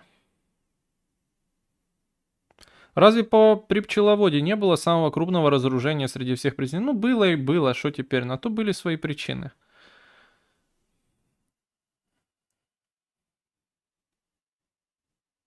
качку в президенты. На улицах Лондона стоят аптечки и телефон для вызова скорой помощи на случай ножевого ранения. На тротуарах предупреждение не втыкать в телефон. Очевидно, там все еще намного лучше и безопаснее, чем тут у нас. Но мы не называемся страной первого мира. Ну просто не только эти вопросы, наверное, определяют страну первого мира. Опять-таки, те всегда скажут, что а там есть крутые районы в Лондоне. Не только, блядь, трэшовые. И так далее. Но если бы только этим определялось все, понимаешь?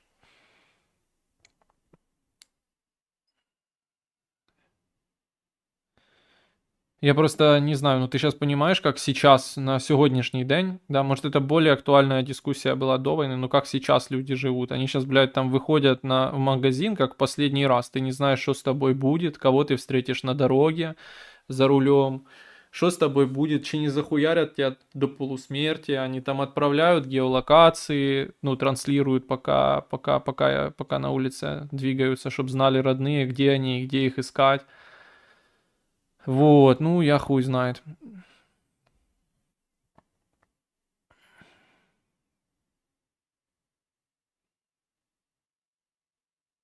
Полицейский из Ирландии видел, 7 психопатов не видел.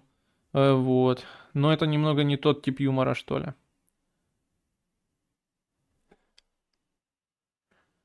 З таким же успіхом, як у Ющенка, могли б взять интервью у любого рандомного дида. Но он сказал как что-то, наче любой рандомный дид, но при этом у него стиль такой не любого рандомного дида из украинской политики. Ну и статус президент, да.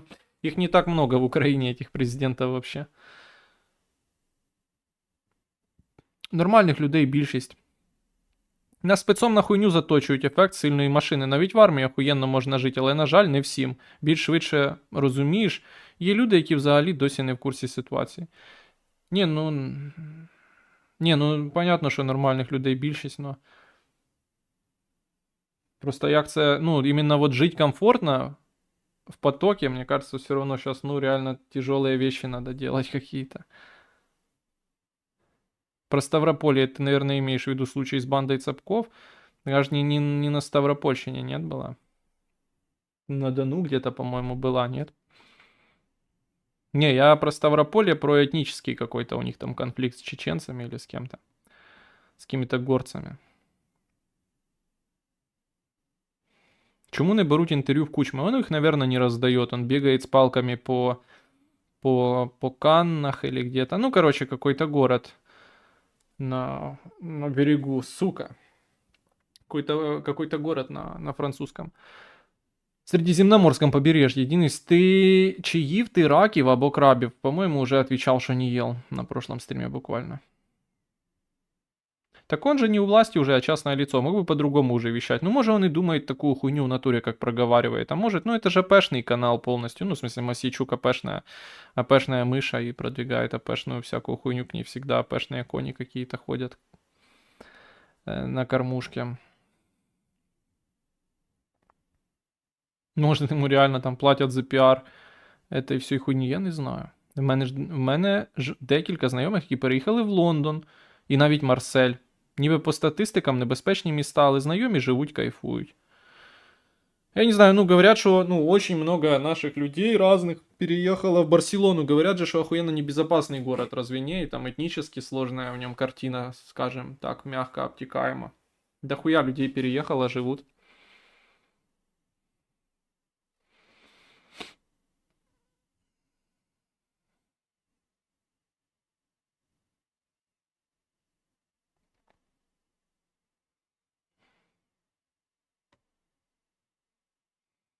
Тевський з ґрунту пішов в ЗСУ. Думаєш, це маркер договорнячка?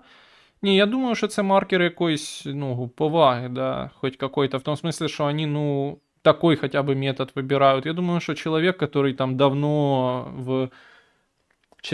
там очень давно в помощниках депутатов и так далее, найдет возможность нормально служить, а вам скажет, что вам надо было самому приходить, а не бусяриться. Вот. Я же говорил, это ни о чем и ни к чему не ведет и ни о чем не говорит, да. То же самое, как и я говорил, что претензии мои раньше, ну, не к нему конкретно, бо он-то молодой был, а к людям типа Иванов, Петров, они в том, что эти люди даже такое решили не делать, потому что лень. Потому что похуй, мы забронируемся на какой-то левой хуйне, потому что, ну, нам поебать. Хотя они могли бы, конечно, пристроиться в армии как-то жестко, удачно.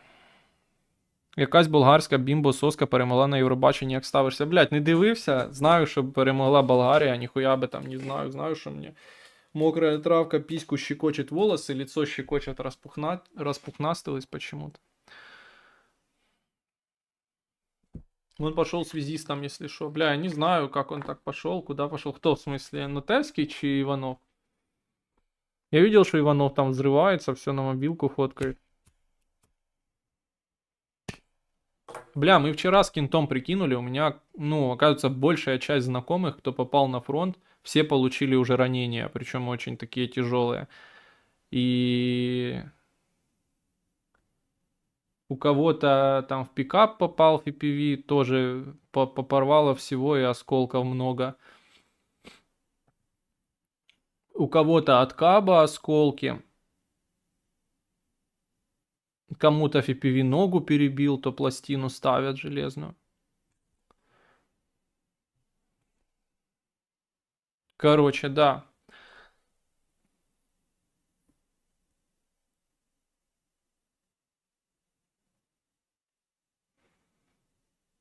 Это такая интересная статистика.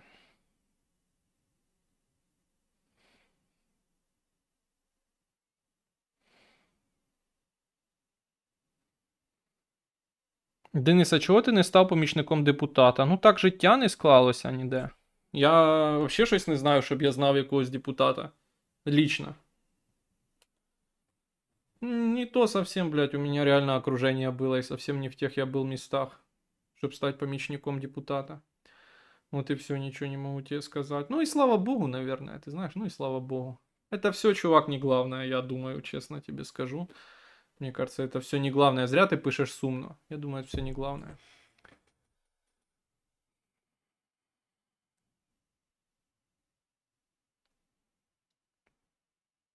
Вони всі в пехоте? Не, вообще не все в пехоте, в том-то и дело. Кто-то при высоких званиях и на нехуевых должностях. Ну, конечно, все на фронте, получается. Как стример смотрит на перспективы панславизма в 21 веке. Как на очень призрачные. Я сейчас докурю и буду новости читать. Вот що случиться. Щоб бути помічником депутата, мати трішки інші заслуги та стать. Ти про те, що жінки часто помічники депутатів, а є депутатки помічник. Та піхота, так піхота це або 200, або 300. Там іншого і бути не може.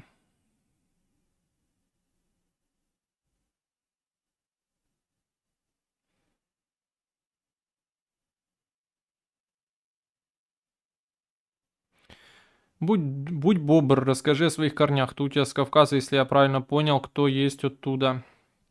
Бля, я не знаю. Я уже, наверное, много раз на это отвечал, что по отцовской линии все мои предки, они из терского казачества. И таким образом у меня там жил дед и бабка. Дед уехал где-то в 2000-х, а бабка оставалась так в хатынке. Ну вот и ее перевезли потом оттуда. Ну и все, вся история. Жили они в станице Слепцовской. Потом это стала станица Орджоникидзевская при большевиках. Потом на какое-то время, по-моему, снова Слепцовская, а потом уже город Сунжа. А вот пока это была станица, это было самое здоровое село по населению. Там дохуя людей жило. Ну и все, что тут еще расскажешь.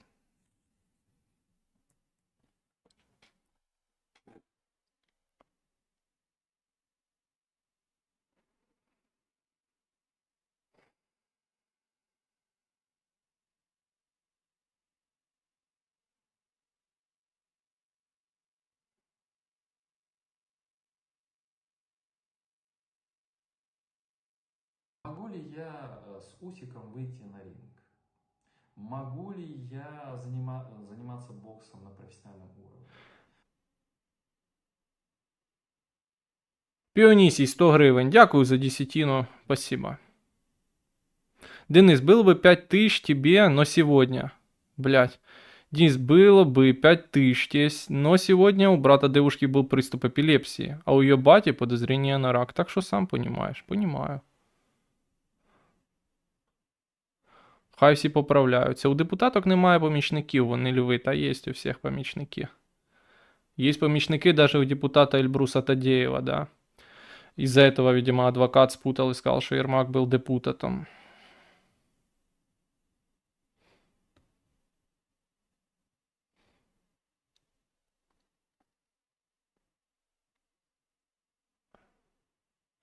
Это такая республика Северного Кавказа. Как переживали войны в 90-е? Ну, тяжело переживали, потому что это самая граница, ну и спорная такая территория между Чечней и Ингушетией. Хотя де юре территория Ингушетии.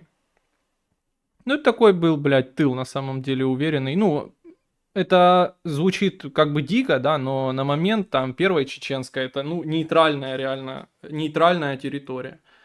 Нейтральная территория, на которой беженцы ордами живут, а беженцы это, ну, голые босые чеченята, да. Вот.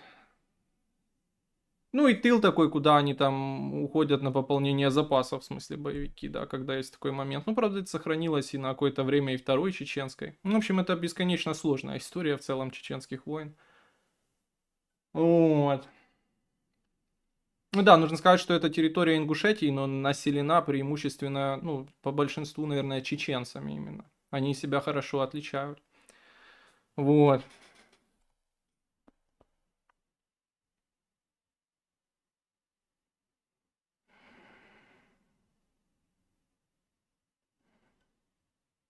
А що думаєш робити, як стукне 25? Не знаю, но мне не стукнет 25. Мне будет только 24.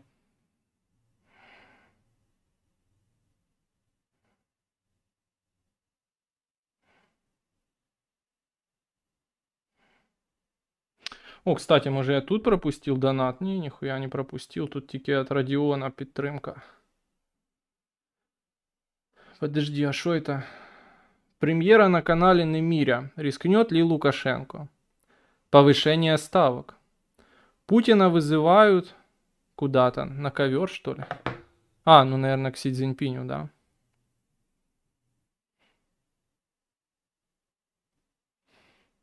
Ты не понимаешь, мы это как раз в начале стрима обсуждали. Кажана выложила сторис в инсте, где ее в мусорку выбрасывают. Вот суки.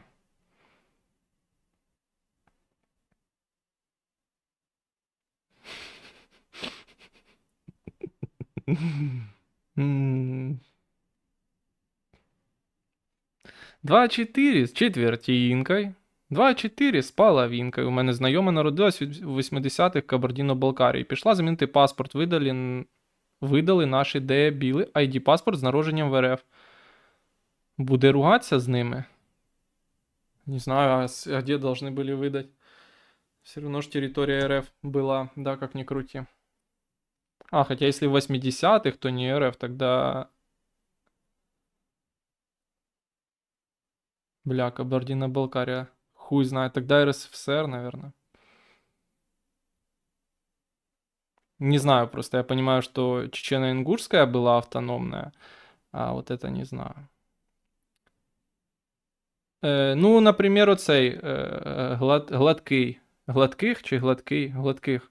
Гладких из Исландии ТВ. Він в Грозном родился, например. И мать у него в Грозном жила. Не знаю, откуда я эту информацию знаю, честно сказать. Ну, в Грозном много было именно не казаков, а украинцев, да, потому что это промышленный город был, их туда навезли на промышленность. Ну, как положено в Советском Союзе, все перетасовать. То они пизда все в тяжелом положении оказались, когда началась война в Чечне. Их там прям, бля, пиздец вбивали.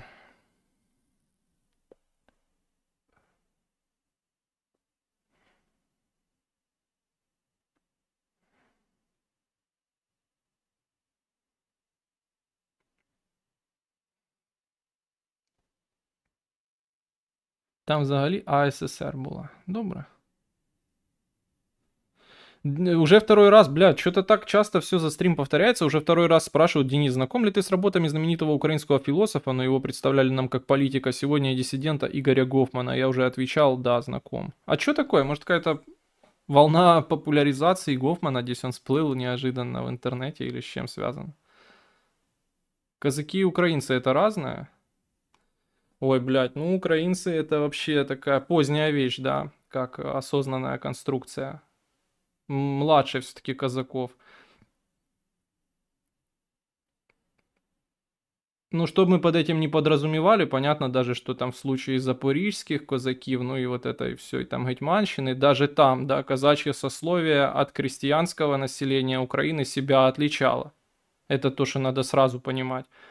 И понятно, что донские казаки и терские казаки это вообще, блядь, другие явления, да. Но с сильным влиянием украинской культуры, украинской мовы и так далее. Вот, традиций, да, украинских. Но они себя отличали точно от этих вещей.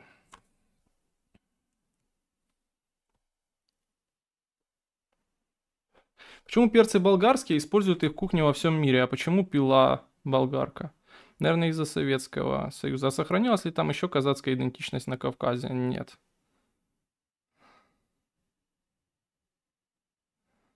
Там никакая вообще идентичность не сохранилась, кроме чеченской, и то, да, там, знаешь, это вопрос дискуссионный. Что такое идентичность кавказская, чья конкретная идентичность?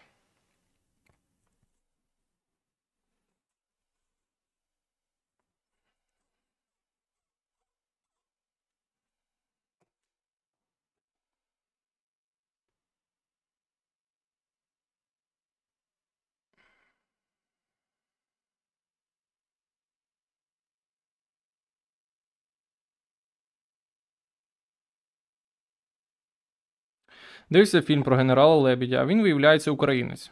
Батько з Тернів, Сумська область. Брат записаний як українець, а він руський, бо так треба було. Ну да, це наче такий відомий в вузьких колах факт. Сумщина, бачите, блядь, багато на воєначальників.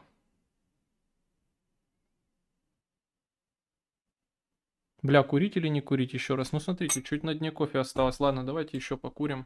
Зато потом меньше будем сидеть. А что я буду потом делать? А я буду потом нихуя не делать. Така хуйня. Така хуйня, а ще новини ми будемо новини обговорювати. До речі, друзі, предлагайте свої новини. Пишіть свої думки в чат. Пишіть з донатами кращі думки, до речі.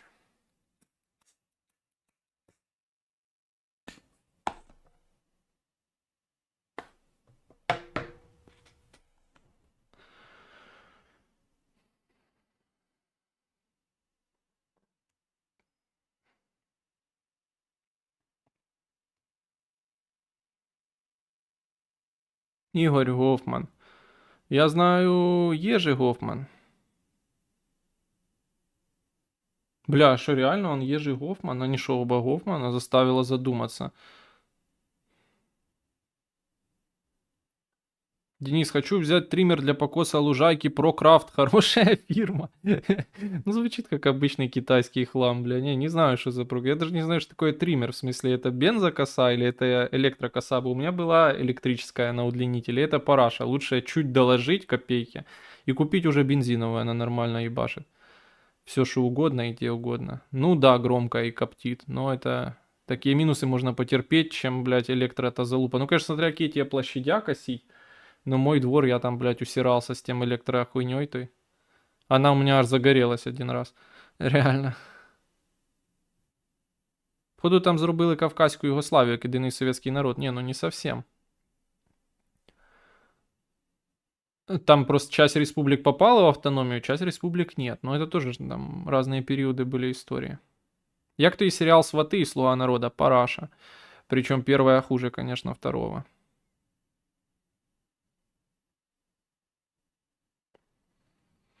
Дениса, можешь пояснить на пальцах, как простому Миколе? Ну, блядь, ты нашел у кого спросить. Наверняка же миллиард экспертов, которые это объясняют, да. Простому Миколе, трясуну, удобно, не выходя из дома, депнуть ЗП с карты в крипту без палева, ну, через онлайн-обменник, да, например, финмониторинга и приколов, заранее спасибо, с меня криптокопейка будет. Ну, вот я тебе рассказал, найди, как там есть вот этот, постоянно этот скам рекламирует Шевцов, по-моему, Best Change, да, найди сайт, найди там с хорошими отзывами, обменник, будете счастливы, ну, зависит от суммы, конечно. Есть куча физических обменников, но если тебя такое не устраивает, как ты говоришь, не выходя из дома. Хотя я знаю, что там, ну правда, на обмен обычно из крипты в гривну есть те, кто привозят. Хотя я бы так не рисковал, да, особенно если сумма большая, бы они сейчас приехали, а через пару часов с паяльником к тебе приедут. Ну, в общем, да. Best change. Дастін Гофман заявив, що він українець. Відео вже 3 дні в Твіттері тягають цього шлемазла. Ну, блін, так всі українці, там багато таких українців. Наприклад, засновник OnlyFans.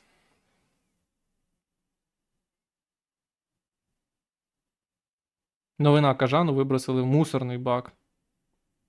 А люди все спорят про страны эти, которые я хуй увижу.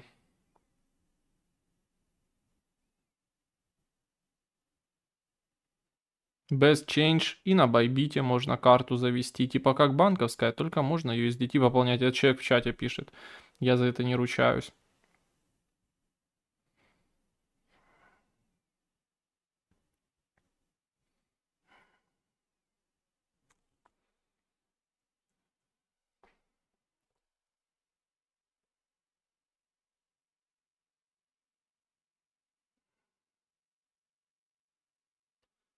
Сікорський гвинтокрил заявив, що він українець.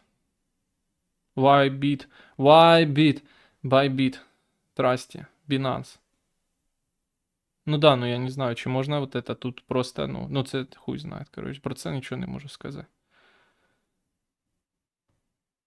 Bybit норм реально. Так, Дастін Хоффман же син Ізраїлєвий. Ну, навірно, ну це яка різниця? Ви що, антисеміт? Ви бачили, до речі, захід приурочений до 78-ліття Ізраїльської держави? В Києві проводився.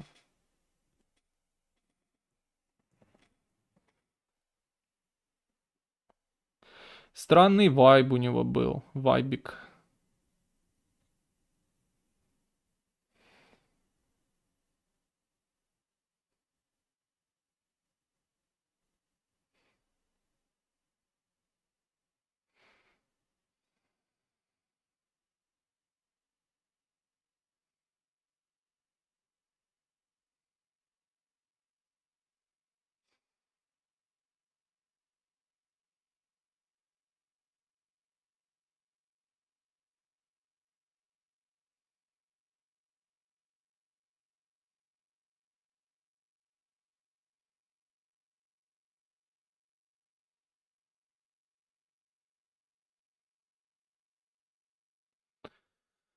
Ой, блядь.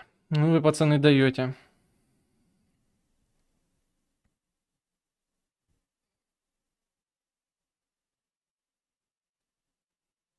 Кого выберешь? Как это перевелось? Кого выберешь? Летучую мышь или меловину? Я виберу меловіна, він симпотніє начиня. Син Сікорського казав, що він себе вважав американцем. Син Сікорського чи Сікорський? Кажан чи Марінет без кута? Ну, це вже питання ваші, у той совсем з головою, блядь, біда. А ще она на стрим отказалась к нам идти, кстати, кто помнит. Скучаю по флайт-симулятору и твоим ночным стримам. Я тоже, блядь, вот по флайт-симулятору. Ну, сам понимаешь, чувак, игрушка весит, блядь, 150 гигабайт, нахуй, работает через жопу, мягко скажем. Ну, круто было, на Сесне летали. Мы уже было долетели из... Откуда? Из Монреаля в Нью-Йорк. А надо прилететь снова в Монреаль. Ну, это ведь только начало пути.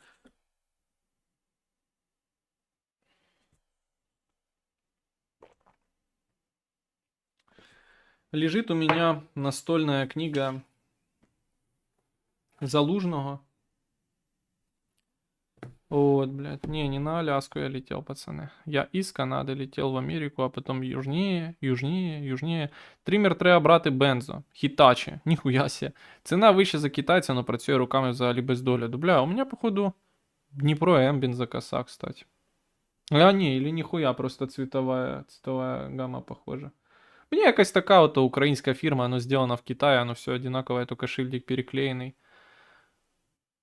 День Дионис, ты пиво пьешь? А, пьешь вино? Вино пью. Я думал, пиво пьешь. Вино пью. А ты чувствуешь дух Анкориджа? Нет, не чувствую, бы он выветрился. Триммер это ж такое, чтоб яйца стричь, не? Классное, кстати, видео про НАТО. Спасибо большое.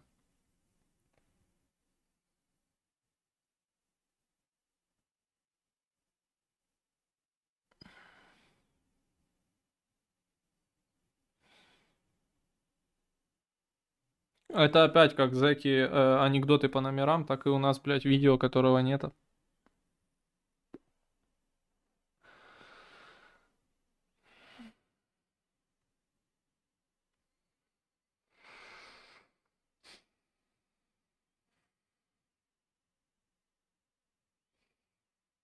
Бля, это уже второй раз они мне так подставляют, что продлевают через временной лаг снятие санкций с российской нефти отгруженной.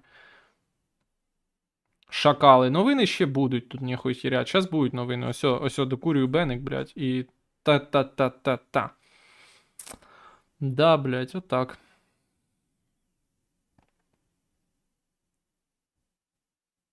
Купляй крипту, пиши на заставу Андрію Борисовичу. В этом самом назначении платежа. А де ти береш гроші, скажи чесно. В тумбочке, чувак. Где я их беру, там их уже нет, ты понимаешь. Бензокоса есть, но бабка моя бензокосу не поднимет. Ей триммера хватает. У нее есть вот Макита, но там аккумы сдохли, а стоят они по 3500. Ну, бля, Макита, наверное, лучше будет, чем любой другой. Лучше аккумы докупить, я думаю. Просто лучше их правильно хранить. Не хранить в сарае аккумуляторы. Ну, это, думаю, понятная вещь, что мороз их нахуй убивает в нулину. И если их куда-то забирать тепло, то они 100 лет будут служить, я думаю. Не, конечно, бабка с бензокосой не подужає, бо там, блядь, заводить, разводить ее.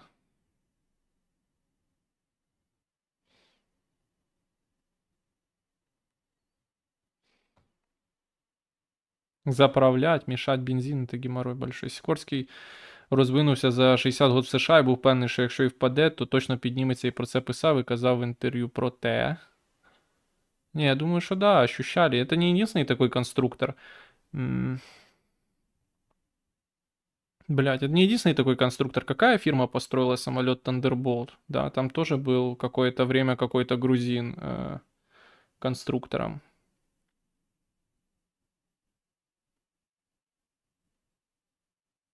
Блять, не помню, какая фирма, может, Fairchild, не помню какая, не помню. Возможно, Fairchild, не помню. Так, добре, друзі.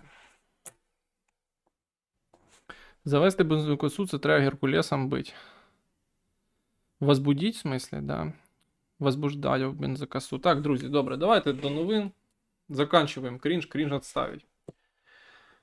Кринж отставить. Короче, друзья, да. О, блядь, а как вы вообще, что-то никто нихуя не написал про название стрима, друзья. Да, в начале новостного блока я поясняю за название стрима. А название стрима — подсечка воблы. Подсечка воблы, она ассоциация. Честно говоря, я не люблю такую критику, и мне кажется, это чересчур. Но я нихуя креативнее придумать не смог. Не смог. Но мне кажется, что это too much, и я не разделяю такие подходы. Ну и это я, наверное, блядь, первый раз нахуй говорю вообще такие слова. И надеюсь последний, да, но тем не меньше. Подсечка воблы — это что? Это имеется в виду, что такая тонкая российская конторская, блядь, там информационная атака, какая-то игра на внутреннюю политику Украины тончайшая, да, это то, что какой-то конторский российский, то ли телеграм-канал, то ли какой-то новостной, то ли хуй оно там, где первоисточник, но суть, что прям далеко и глубоко конторская, да, написала, что Елене Зеленской готовится подозрение от Национального антикоррупционного бюро, и вообще ему рекомендуют с ней развестись, и он, вот эти формулировки, они, конечно, великие, начал торг с западными партнерами, блядь. Начал торг с западными партнерами. Нахуй я эту новость? Пришлось опровергать даже, не знаю, правда, кому, чи Национальному антикоррупционному бюро, чи кому, но пришлось даже эту информацию опровергать. Я вот думаю, нахуй я это выписал, что бы я мог по этому сказать вообще, чего я планировал сказать, когда это выписывал? Я не знаю. Я не знаю. Ну, наверное, что это супер тупая идея. Ну, реально же, очень глупая в том плане, что, а что, на ней никакой недвижимости нет, у нее только Нива и прицеп Кунг. Ну, я понимаю, что логика такая, что типа, президента не могут судить, а ее будут судить, но по какой причине, совершенно непонятно. Ну, в общем, такой дурдом, блядь. Такой дурдом. Ну, блядь, да, не дуже мощная атака Москвы. Сегодня люди писали про то, как там реакция москвичей. По-моему, атака слабая. Все люди так возбудились, особенно такой лагерь людей, которые аж в ожидании ответки. Вот эта ответка будет, эта ответка будет. Не знаю, мне всегда вспоминаются кадры, как прямо в купол какого-то там из зданий Кремля врезался дрон. Маленький, да, дрончик. Но врезался. Это была куда более яркая вещь. Это удар ни о чем, блядь. Нет целых... Ну, я не говорю, что надо разрушать подъезды. Я просто говорю, как это выглядит в Украине, да. Ночь, утро, раз, нет целого подъезда, да. Нет целого подъезда. Сколько там в подъезде? Наверное, ну, в доме в целом, да, именно в одном полном подъезде, ну, обычно обрушивается не целый подъезд, там, а стояк, условно, но тем не менее, там до 70 человек может жить. Вот, да, таких картин оттуда откровенно нет. И пока вот таких картин не будет, оно не будет такой же иметь... Не будет иметь тех последствий информационных, которые ждут здесь и которые вообще на которые надеются, да. Вот так. Хотя, опять-таки, я не знаю, что это должно переломить. Понятно, что теперь есть понимание, да, в Украине какое-то, что нужно инициативу удержать какую-то в войне, да, не давать Москве находиться в комфортных условиях. Ну, просто это было очень актуально на ранних этапах, когда не было решительности, не было, понятно, перспективы. И, наверное, самому руководству, да, в Москве перспективы войны, на что они готовы пойти, к чему это может привести. Сейчас у них это понимание есть. И вряд ли каким-то позитивным последствиям, такими атаками показательными, кровавыми, можно, которые могли бы быть, их нет, да, но они могли бы быть, мы к ним будто стремимся, но их нет. Но, тем не менее, сейчас непонятно, к чему бы это могло нас позитивному привести, да, не каким-то негативным последствиям, типа мобилизации в России или какого-то, не знаю, ядерного удара, а к каким-то позитивным. Наверное, таких уже нет вариантов. Да, вряд ли это то, что склонит их к договорнику. Думаю, они понимают риски и понимают, что может быть, чего не может быть, и все равно не соглашаются. В этом смысле понятно, что бомбардировка НПЗ, она, наверное, эффективнее. От нее там понятный прямой экономический урон есть. Хотя и эта вещь, конечно, понятно, не первостепенно, да. Мы тому живое доказательство в этом смысле Украина, да, которую там всю насквозь бомбят. Но война, на каких-то других сферах можно сэкономить. На войне сэкономят в последнюю очередь. Ну, в общем, такая понятная вещь, много раз говорили. Но никак нельзя ее обойти стороной.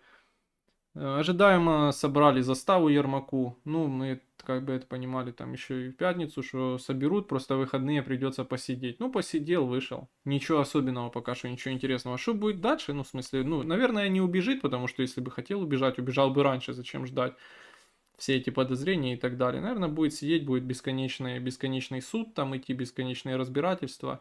Вплоть до выборов, если такие планируются.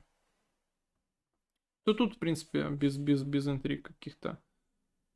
Иран. А зачем я написал Иран? Ну, наверное, из-за того, что кабели интернета, бо это моя любимая тема еще очень давно, с начала этой войны, что там есть какие-то важные кабели, по которым идет весь интернет.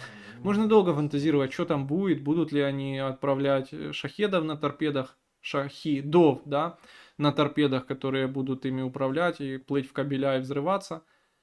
Не знаю, что будет, но знаю точно, да, что нет смысла на эти темы фантазировать. Знаю точно только, что итог будет один – подорожание. Подорожание интернета Это вот то, что, мне кажется, должно быть, если будут какие-то проблемы. Ну, сейчас так все устроено. Придумали технологический рывок, на тебе подорожание памяти. Придумали криптовалюты какие-то, на тебе подорожание видеокарт. Да и нейросети тоже подорожание видеокарт. Ну, короче, мы понимаем эту мысль, что бы там ни было, какой бы там важный интернет ни шел, надо ждать подорожания интернета. Я понимаю, что сейчас логически сложно простроить связь, как, к примеру, кабель, перерубанный там какой-то в Дубаях интернета, повлияет на стоимость интернета в Украине. Сейчас пока это понять сложно, но вам объяснят потом, вам объяснят, вы поймете, какая там связь, она там наверняка есть. Так что ждите. Так что ждите, да. Ну и вообще Иран там что-то договорняк не удается какой-то, наверное, опять будут его бомбить когда-нибудь, да. Но если не будет договорняка, что делать? Снова надо бомбить. А выборы, они там все ближе и ближе, а цены что-то падать не планируют и не планируют. Выборы, в смысле, в США. Да, в Конгресс. И вот. Ну, в общем, да, будем наблюдать.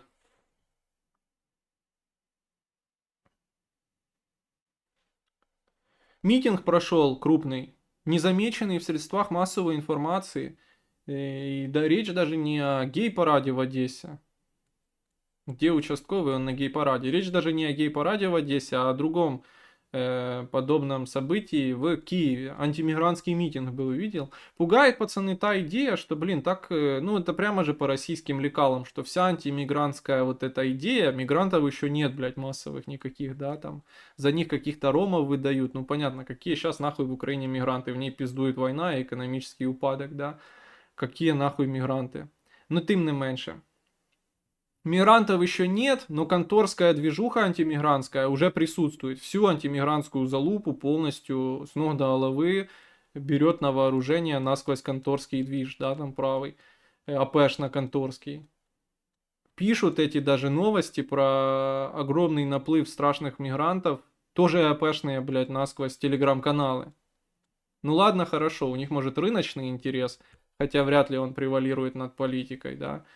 Очевидно, что государству, которое настроено привлекать, ну, улучшать там свою экономику, как-то привлечение мигрантов, вообще нет никакого понта ходить и подсвечивать этот вопрос. Особенно на таких ранних этапах, да.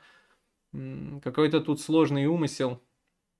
Но констатировать можно одно, что всю антимигрантскую какую-то вот эту повестку, какая-то АПшно-конторская тема пытается взять себе на вооружение, такие какие-то российские лекала. Ну, это так легко говорить, в России все государство берет под свой контроль. Но тем не менее, настораживает, непонятно, не первый раз об этом говорю. Ну и древний Ющенко всплыл, мы сегодня это уже обсосали как могли. Сильно сдал Ющенко, но оно и не мудрено, здоровье у него такое. Ну, с каким-то таким пожилым бредом в рамках того, что президент с прошлой, с высоты своего опыта хвалит политику властей новых на канале Масейчук. А чё я, опять-таки, зачем я это выписывал? Чего я хотел сказать? Все же и так, блядь, понятно, да. И про детей, и про собственное село. Нет, в общем, меры жестокости и бескорыстия. Ну, в общем, такие дела, друзья. Такие новости. Реально, почитал не густо. Ну, мы в начале какие-то новости, которые вы в чате предлагали. Вот важнейшая была новость реально про воссоединение Потапа, Насти Каменских, что будет Чундра, Драчундра. Может, это реально дело к выборам. Вот там правильно человек вспомнил тоже с высоты опыта о том, что у них отличные рекламные песни были. Может, они готовятся к выборам и будут опять рекламировать по старой дружбе президента. Как бы сейчас звучала их песня, которой бы они агитировали за президента, как вы думаете? Я уже и не знаю, какие сейчас такие лозунги, чтобы не сильно мерзко было. Уже и всех не будешь сажать, и сделать ничего не сделаешь. Думаю, что это только юмористический характер может носить. Но, тем не менее, надо везде видеть такие сигналы, правда? В общем-то, на этом все. Если я какие-то новости, по-вашему, пропустил важнейшие, ну, поэтому мы уже не обращаем внимания на новости типа «забили», «убили». Понятно, что если о таком говорят с трибуны парламента, нам уже говорить смысла нет. Ну, что там опять кого-то забили, опять кого-то убили, или на кого-то напали, или пырнули. Все это в процессе мобилизации. То тут обсуждать, ну, нечего, такие новости мы уже пропускаем. Ну, в общем-то, и так.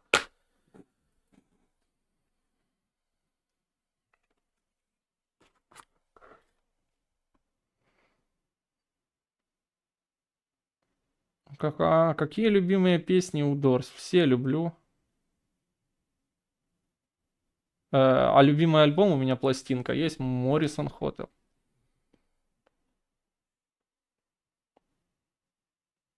За покупку лимузина Гитлера. Так он что, дурак на жену записывать лимузин Гитлера? Лимузин Гитлера записан на Дениса Манджосова из «Квартала».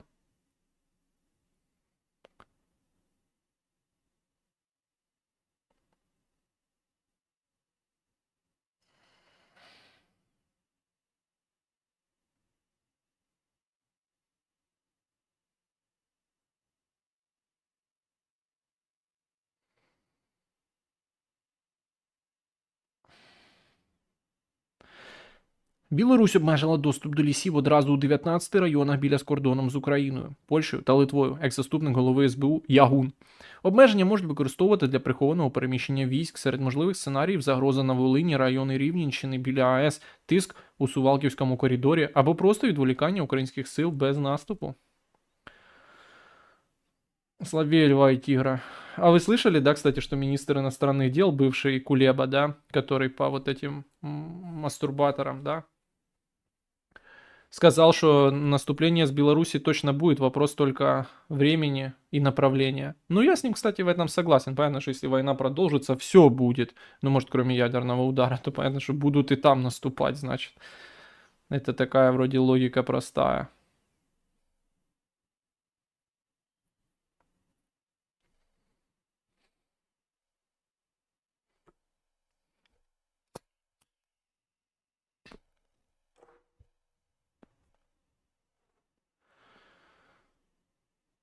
Привлечение мигрантов, когда своих граждан пару лямов безработных сидит по домам. Ну да, я согласен, это странно очень, блядь. Ну ты же знаешь нашей власти, пути неисповедимы, блядь.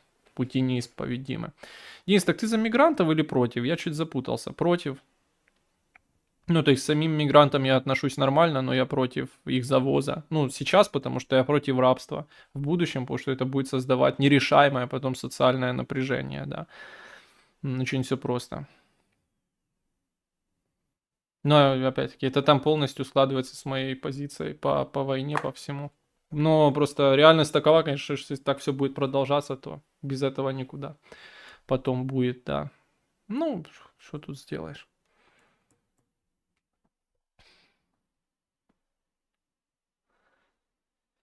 И это тоже пройдет, в общем.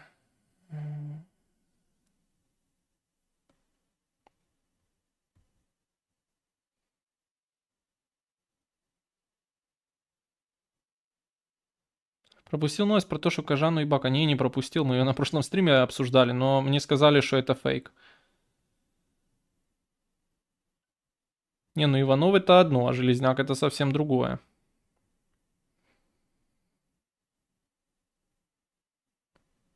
Про Кубіва. Кубіва говорили, хто що? Не говорили, що це значить. А зачем держава завозит мигрантов, а потом финансирует антимигрантские настроения? Во-первых, держава не завозит мигрантов, она в этом, наверное, заинтересована, да, и этому не противостоит. А зачем финансирует? Ну, а может и не финансирует, но позволяет им транслироваться на своих, по сути, площадках.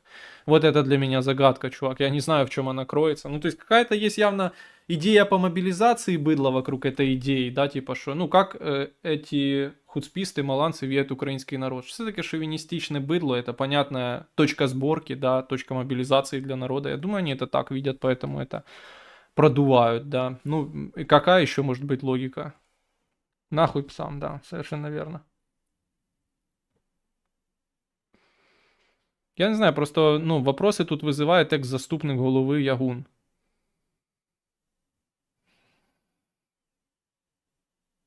Хотя, може, это и правда, но ни о чем не говорит. Я вам отвечаю, пацаны, что там буде все з космоса видно, блядь, як они там, если там они будут орды миллионные строить.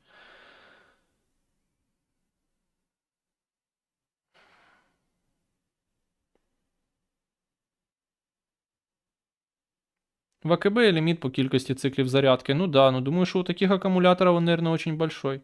Привет, не думал табак у себя на грядке выращивать? Думал, но сейчас что-то понял, что не потяну. Цікавий факт. Туполєв приїхав в СССР чи від СССР, від СССР в 30-х на завод Сікорського, який брав на роботу тільки руських емігрантів. І деякі працівники впізнали один одного і почали пиздитись. Ну, блядь, може таке бути. Причому тут подсічка вобли і новина про дружину Зеленського, поясни кривозубому християнину. Ну, наче порохоботи там і другі недруги президента, которых прям кровная ненависть к президенту такая, да, лютая вражда, то они называют его жену воблой. Я не знаю, почему, может, похожа на воблу. Я, честно сказать, прям настолько лора не знаю, да. А подсечка, ну это же вроде что-то из рыбалки подсекают там, не, я еще тот рыбак. Знаю, что у рыбаков, ну, гомосексуализм активно практикуется, но больше нихуя об этом не знаю.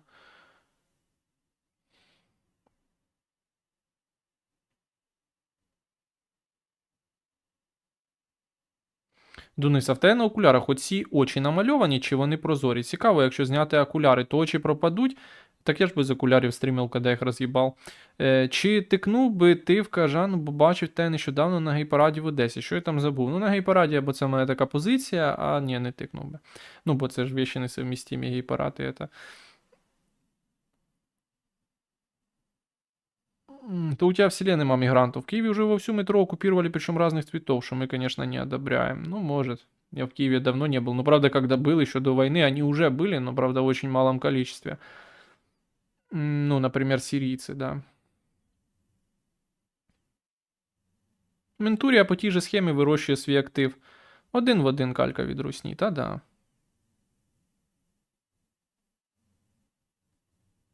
Як ти думаєш, чому наші ще Придністров'я не віджали? Щоб не бути агресорами, щоб не соснуть. Масса причин есть почему.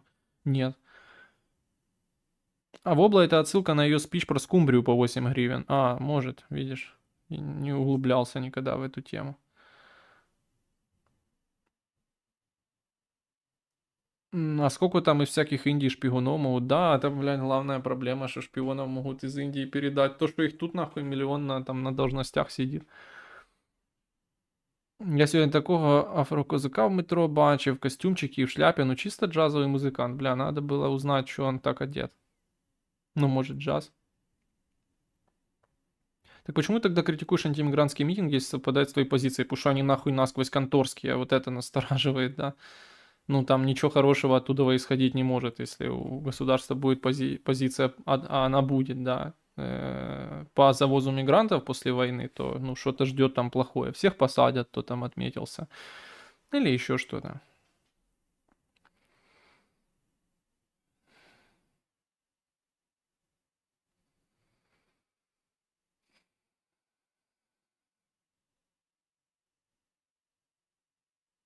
Ты когда-то, комментируя мигрантский вопрос касательно Европы, говорил, что итог всегда такой, что из-за напряжения в обществе пойдет откат либо всех обратно, либо поражение в правах. Ты все еще так считаешь? Или тогда я не так тебя понял? Ну, не знаю, насколько так, не так. Считаю, что кризис когда-то этот себя ярко проявит, даже сквозь поколения. Вопрос просто, когда у них ослабнет, да, государство. А кризисы, они, ну, бывают. И в плане Европы, мне кажется, они очень вероятны. Ну вот. Война, например, начнется или еще что-то. Просто когда это будет, но... Они просто и сейчас жалуются, что у них проблемы. А что уж будет потом?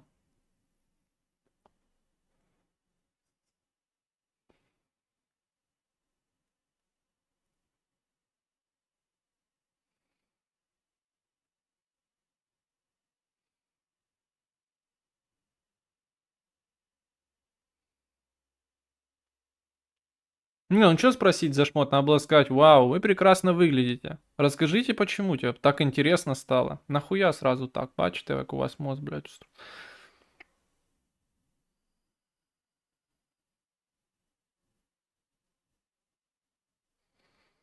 Бачу, сынку, что не этот.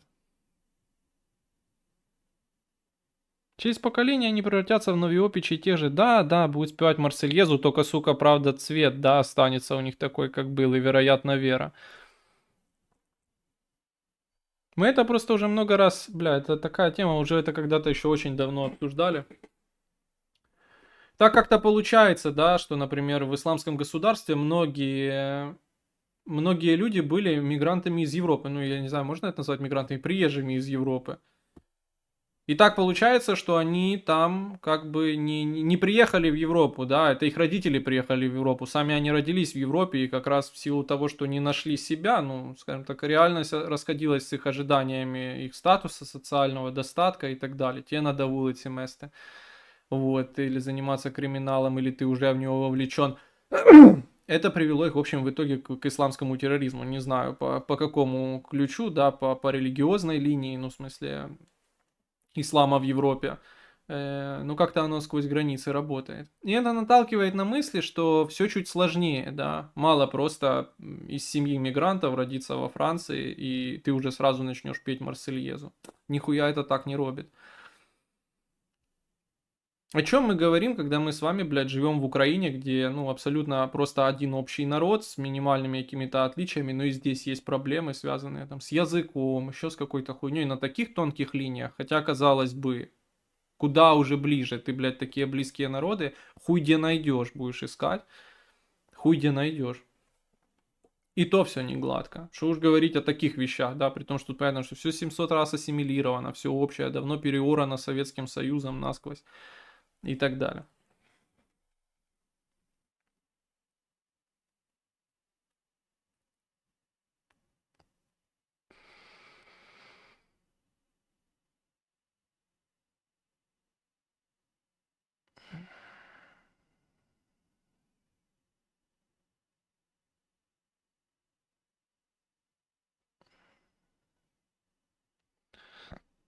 Да, мигранты это благо, блядь, это же нигде не проблема нахуй.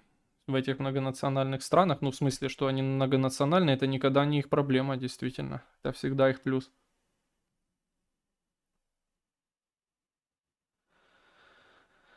Потом, как узбеки из Кургана и Ариат вырастут и будут на битюхе лесов. Ну, да.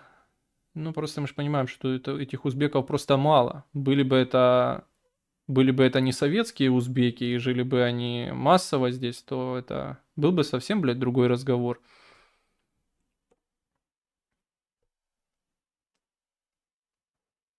Или не узбеки, а кто они? Азербайджанцы, кстати, правда?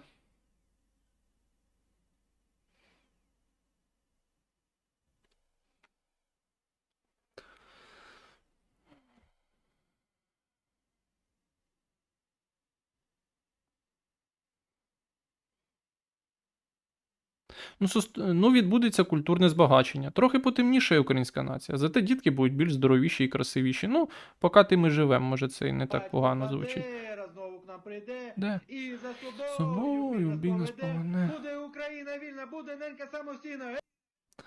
Ну, давай чекну, якщо там відео, я дивитися не буду. Дякую за 200 гривень, до речі.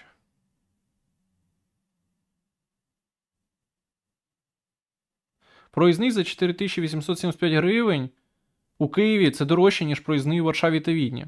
За такої цінової політики киянам буде вигідніше заправляти власне авто бензином для щоденних поїздок, ніж користуватися комунальними автобусами чи метро. Ця сума лише трохи не дотягує до рівня Лондона та Амстердама. Проте проїзд у Києві може стати дорожчим, ніж у Празі, Будапешті, Відні чи Варшаві. Ну да, схуяли бы мы быть дешевым, когда там киловатт энергии столько стоит, литр бензина столько стоит, денег нет. Схуяли бы он был дешевый. Дякую за информацию. Ну да, касательно машины, это он сильно сказал, у каких, блядь, киян дохуя машин. Бля, я вибачаюсь, друзі. Однозначно від дрона не сховаєшся. Все видно, Беларусь маневрує, бо Лукашенко політичне существо, він чувствує, тому і робить вид. Ну да, посмотрим, як довго він так зможе делать. Я десь рік тому зустрічав 4 мігрантів. 3 воюють, 1 вчиться, були з Південної Америки, здається. Казали, що наші дівчата найкращі в світі. Дуже добре. Как ты определяешь, кто конторский, кто нет? Может ли привести пример, кого ты называешь конторский? Нет, не могу. А как определяю, работают на контору. Давно и последовательно. Про мігрантів в 2000-х. Вперше побачив найджирійця. В Дніпрі, Харкові це звичайна тема була. В лютому допоміг марокканцям виїхати, вчились в горній академії. Знайшов його батько, мене через ЮАР. Пацани були норм. Ні, ну таке ми всі бачили, в смысле, студенти здесь, еще я хуй, наверное, з Советского Союза, вони сюди їздять учиться. Это, я б це даже не відносив до міграції в цілому ніяк, да. как довольно логичный подход. Государство не хочет, чтобы государство хочет, чтобы были мигранты, но при этом не хочет, чтобы они сильно озорничали. Чисто мусорскими силами решить тяжело. А гей-бригадами как раз можно попробовать, или бей-бригадами. Но здесь написано бей, но, наверное, человек имел в виду гей-бригады. Чувак, это два нахуй разных мира. Те рабы, которых там завозят на какую-то, блядь, батраческую работу, отбирая документы. И вот это, что происходит в Киеве, транслируется на внутренний рынок. Я не уверен, что мигранты даже об этом что-то вообще знают, да. Озорничать. А как у нас вообще озорничают, это понятно. У нас человек может, ну, там, будучи татарином, возглавить целое министерство и насажать туда только своих нацменов, в принципе, и все окей будет.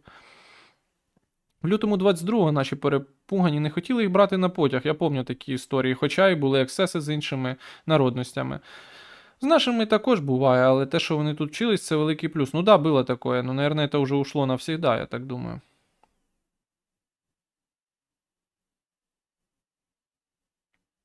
Я помню, что с Харькова на поезде не могли уехать какие-то такие ребята. Фэншуй обсуждали мы уже очень давно. Украина завжди была мультикультурной державой, согласитесь, мы согласны с этим. Но зачем усугублять? Украина была мультикультурной державой, блядь, со своим набором культур, которые тут давно живут, нахуй. Аміль і Раміль з Кургана, вони азербайджанці. У мене були друзі. Азери, батько, комуніст старшого в 80-х назвав Вілен, В. І Ленін, да. Молодшого 90-х Аскер. Нормальні українські патріоти виросли. Видел тред, да, ну це понятно, що до нашої розмови мало відношення має. Видел в тред пост, как какую-то черняву перепутали, да. Вот реально же в Украине есть чернобровые смуглые, которые могут, все может быть. А как теперь ходят ромы? Я же говорю, они теперь где не ходят, постоянно индусы. Денис, тобі мігрантка 6 сильних дітей народить з хуялі.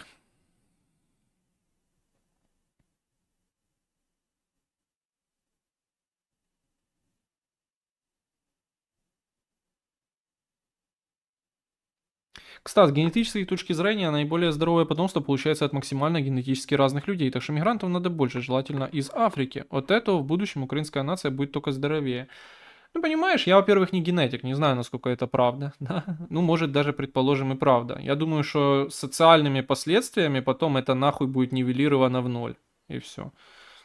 Ну, это как сейчас, да.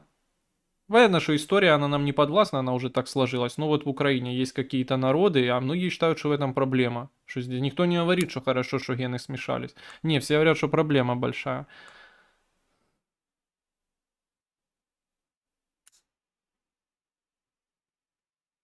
Будет страна, Жанну Беленюку, будем сдавать ЗНО по борьба. Ну, правильно.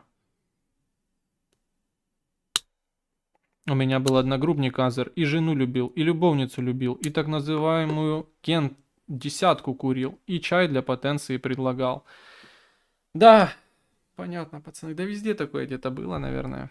Не знаю, зачем вы этими историями делитесь. Не, ну интересно каждую такую историю почитать. Просто я надеюсь, вы же не думаете, что это имеет какое-то отношение к будущему прилету сюда, если будут инвестиции и война закончится так, как закончится, трудовых мигрантов массово из Бангладеша и Индии. Да, я же надеюсь, вы не строите связь между вашим другом азербайджанцем, одноклассником там, да, который у каждого из нас был какой-то горец где-то знакомый.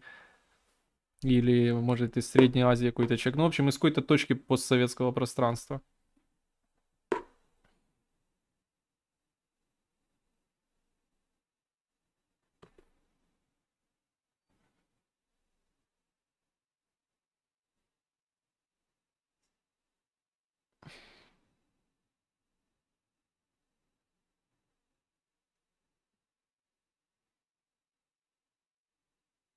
Это неправда. Основано буквально либо ни на чем, либо на уверенности, что дворовые собаки меньше болеют, чем породистые. Что тоже неправда. Ну, хуй его знает. Все современные исследования говорят, что слишком разные гены плохо сказываются на потомстве. Бля, пацаны, я хуй знаю. Ну, я реально не генетик. Я даже не знаю, что такое ген. Я знаю эгоистичный ген. Я не знаю, что такое ген натуральную величину. Где-то они там оттягиваются, притягиваются, атомы там разбиваются. Выделяется энергии много. Вот. Так что в целом, да, Монтану бы вернуть в конфу. Он уже в скале, чувак. Как ты его вернешь?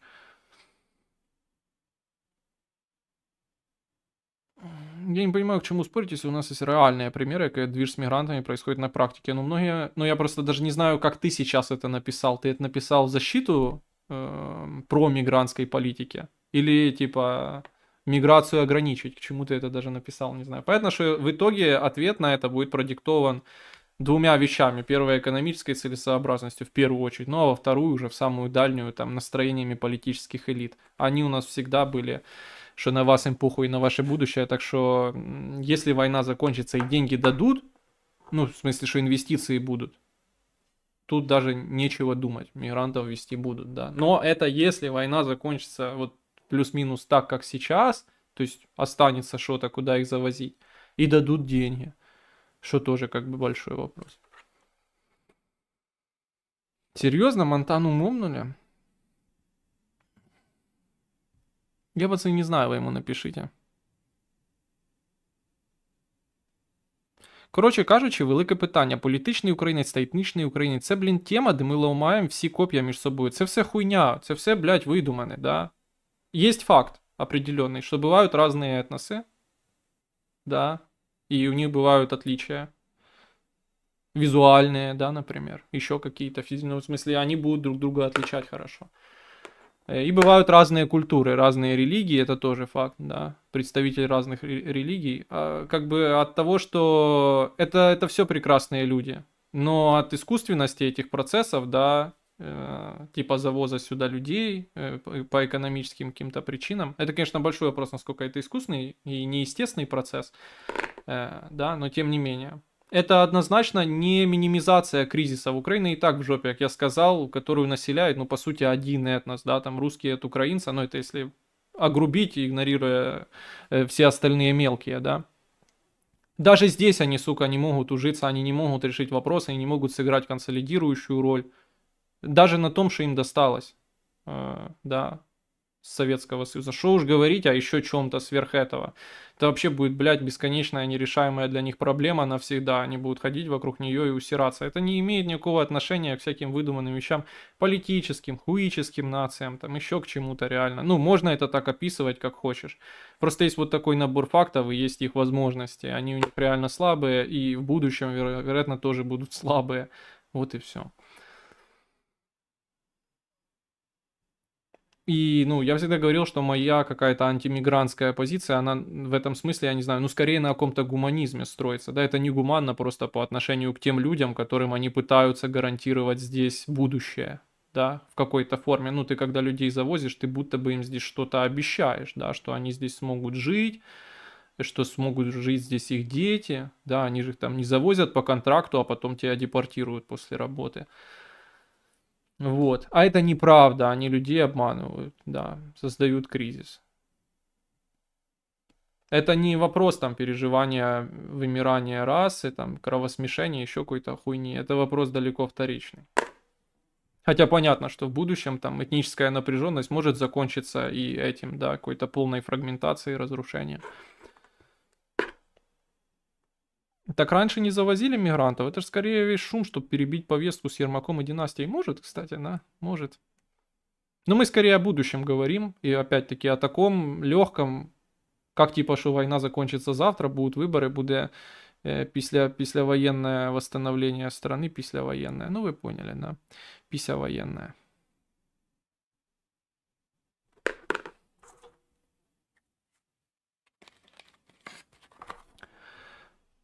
А нам поповнити людей лайтово можна тільки з постсовка, і це пиздець, яка важка тема. Нема дорослих у владі, які можуть це сказати. Ні, ну, я не знаю, просто сейчас. Сейчас это все-таки искусственные процессы, они ориентируются в них, видимо, ну, те, опять-таки, это работодатель, как я понимаю, да, сам делает. Они ориентируются на самую дешевую рабсилу. В будущем это, ну, надо добиться им таких условий, ну, в смысле, это реально, мне кажется, только тогда, да, чтобы это перешло с той формы рабской на форму такую, как это имеет в Европе, да. Это надо, чтобы здесь было привлекательно, чтобы они сами сюда хотели ехать, чтобы какой-то человек из Средней Азии сам сюда хотел ехать. Но опять-таки, хотите ли вы потом такого там прикола себе?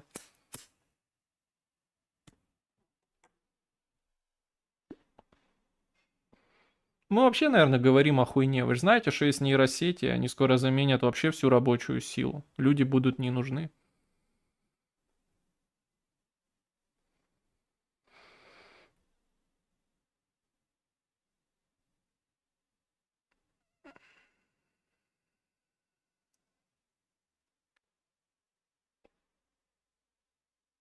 Деякі генетичні варіанти пов'язані з накопиченням жиру, чутливістю до інсуліну і обміном речовин. Частіше вони трапляються серед населення Південної Азії. Вони можуть підвищувати схильність до набору ваги. Цікаво.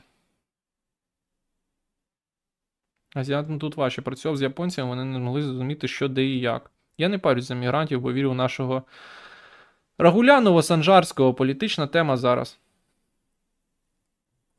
Я не знаю, это позорно. А то, что позорно, ну вот эта новосанжарская тема, то будет забито, да.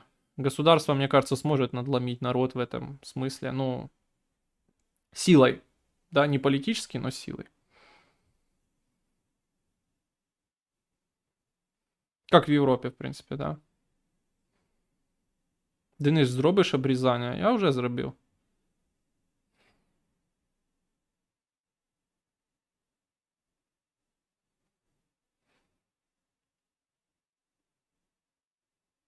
Они нигде не пинают хуи под заборами, так же, как и славянские. Я слышал, что нихуёво криминалитета раздувают славянские. Привыкли они к работе, а вот остальные, ну да, ну нахуй им сюда ехать. Они сейчас ехают туда, где там нормально.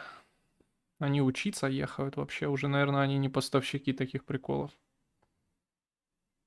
Так, ну я это про гены читать не буду. Про Оксанкам надо запретить выезд, я это говорил уже давно. Либо всем разрешить, либо всем запретить. В этом смысле я согласен. Будущим украинец может быть двухметровым, здоровым, крупным, смуглым качком. Круто же. Я сомневаюсь. Сомневаюсь, что такое может быть. Индус же не так выглядит. А будет ли пися военное восстановление? Чуваки, я и говорю, что это при условии таком. Да, ебать. 7 раз это подчеркнул, там люди некоторые пишут, а вот вы так рассуждаете спокойно. Я же объясняю, блядь, что при такой условности, тоже очень зыбкое, это ключевое, конечно. Но тогда нет смысла о мигрантах говорить, да, если мы не подразумеваем там выживаемости какой-то страны. На YouTube-канале Фигуре АИ ведется прямая трансляция. Я видел, да, робота-сортировщика, сортир, ну, от слова сортир на почте. Он еще соревнуется с людьми по количеству обработанных бандеролей. Бандероль с посылкой, да. Я видел, да. Ну, это пиздец, конечно, кринж какой-то полный.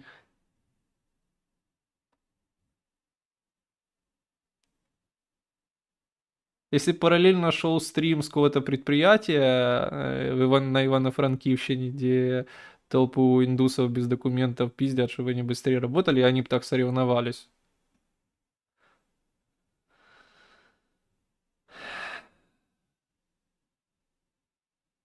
Ryanair готовится к транспортному Армагеддону, заявил финансовый директор компании Нил Сарахан. Вот видите, Сарахан. В интервью, а мы переживаем, CNBC, в интервью он также выразил мнение, что зимой европейские авиакомпании могут столкнуться с проблемами, аналогичными теми, которые столкнулись с Spirit Airlines в США. Эта авиакомпания обанкротилась из-за кризиса с топливом, усугубившим финансовые проблемы и вызвавшим рост затрат. Ну, мне похуй, я не летаю на этих всех приколах, я вообще не летаю. Я, кстати, в жизни не летал на самолете. Я жив в центральних і східних областях у влади, єдиним інструментом є чорна дира війни, бо інакше вилами проженуть. І тут ми підходимо до того, що хтось танцює танго удвох. Ну да. Денис, чего последние стримы такие длинные? Да потому что понял, жизнь говёная и не хочется выходить из онлайна. Жан Беленюк українець, Денис? Да, українець, конечно. Він народний депутат, блядь, України, його вибрав український народ, я більше того скажу.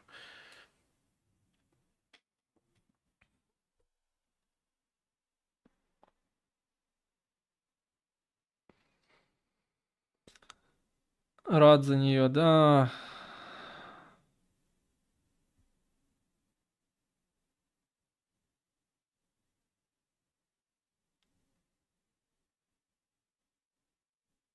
Вот так, пацаны, и заканчивается наша трансляція. А що тут ще по донатам? Ніхуя. Ох, дякую, хлопці. Дуже дякую, хлопчики, мої горобчики. Ох, блядь, пацаны, вы пацанчики. Блядь, уже вот почти 9.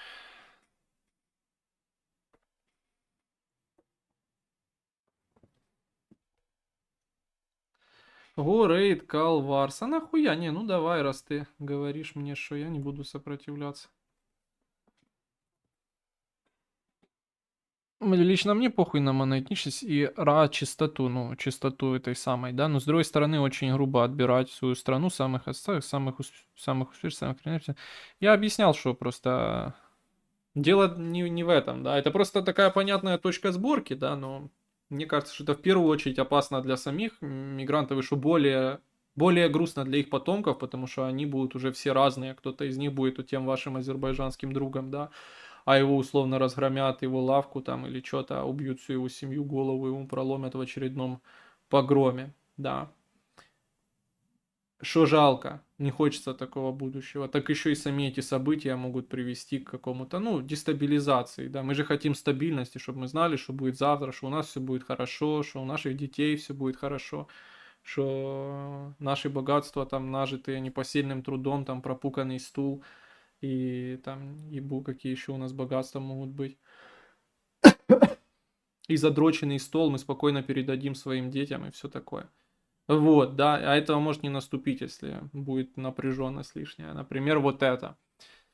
Да, насчет таких культур и этносовых столкновений. Этой проблемы нет, зачем ее создавать? Но если она есть, не стоит ее радикально решать. Это тоже неправильно. И это главная, наверное, проблема, да, что там обратного пути нет этически правильного какого-то справедливого, да, решения этого вопроса. То есть я при этом не согласен с идеями депортаций, да, разных политик типа американских ТЦК и так далее. И мы видим, что это по итогу, как и все, что делает государство, имеет самые дикие формы, да. Они не будут ловить преступников, и преступники не долбоебы, да.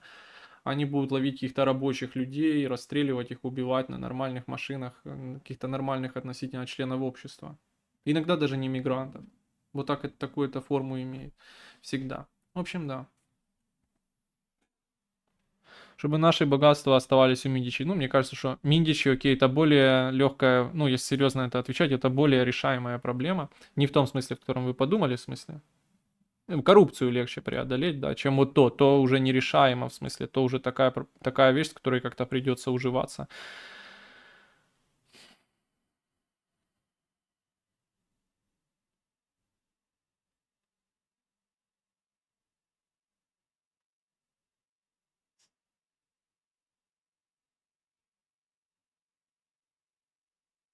Так там же не врат показывает, да. Счетчик Гейгера реальный, не? Только в Fallout вроде так.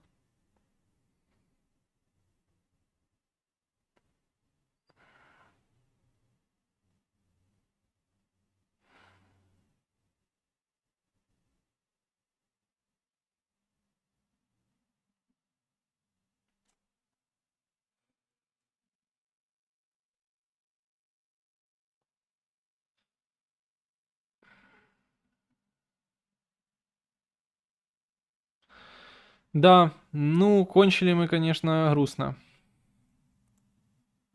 Плохо кончив. Так, друзі, дякую, що сьогодні прийшли. Я був дійсно дуже радий вас бачити. Сподіваємось на краще, але готуємось до гіршого. Спасибо всем, кто сегодня пришел. Отдельное спасибо тем, кто меня финансово поддержал. Спасибо тем, кто писал в чат. Спасибо тем, кто оформляет спонсорство. Часто это происходит вне стрима. Друзья, целую вас и до встречи послезавтра, уж точно послезавтра, а может где-то еще, потому что я хочу видео все посмотреть, потому что мне нравится видео смотреть про моду, про Америку. Да. Таким чином, цілую вас в плечі і до встречі.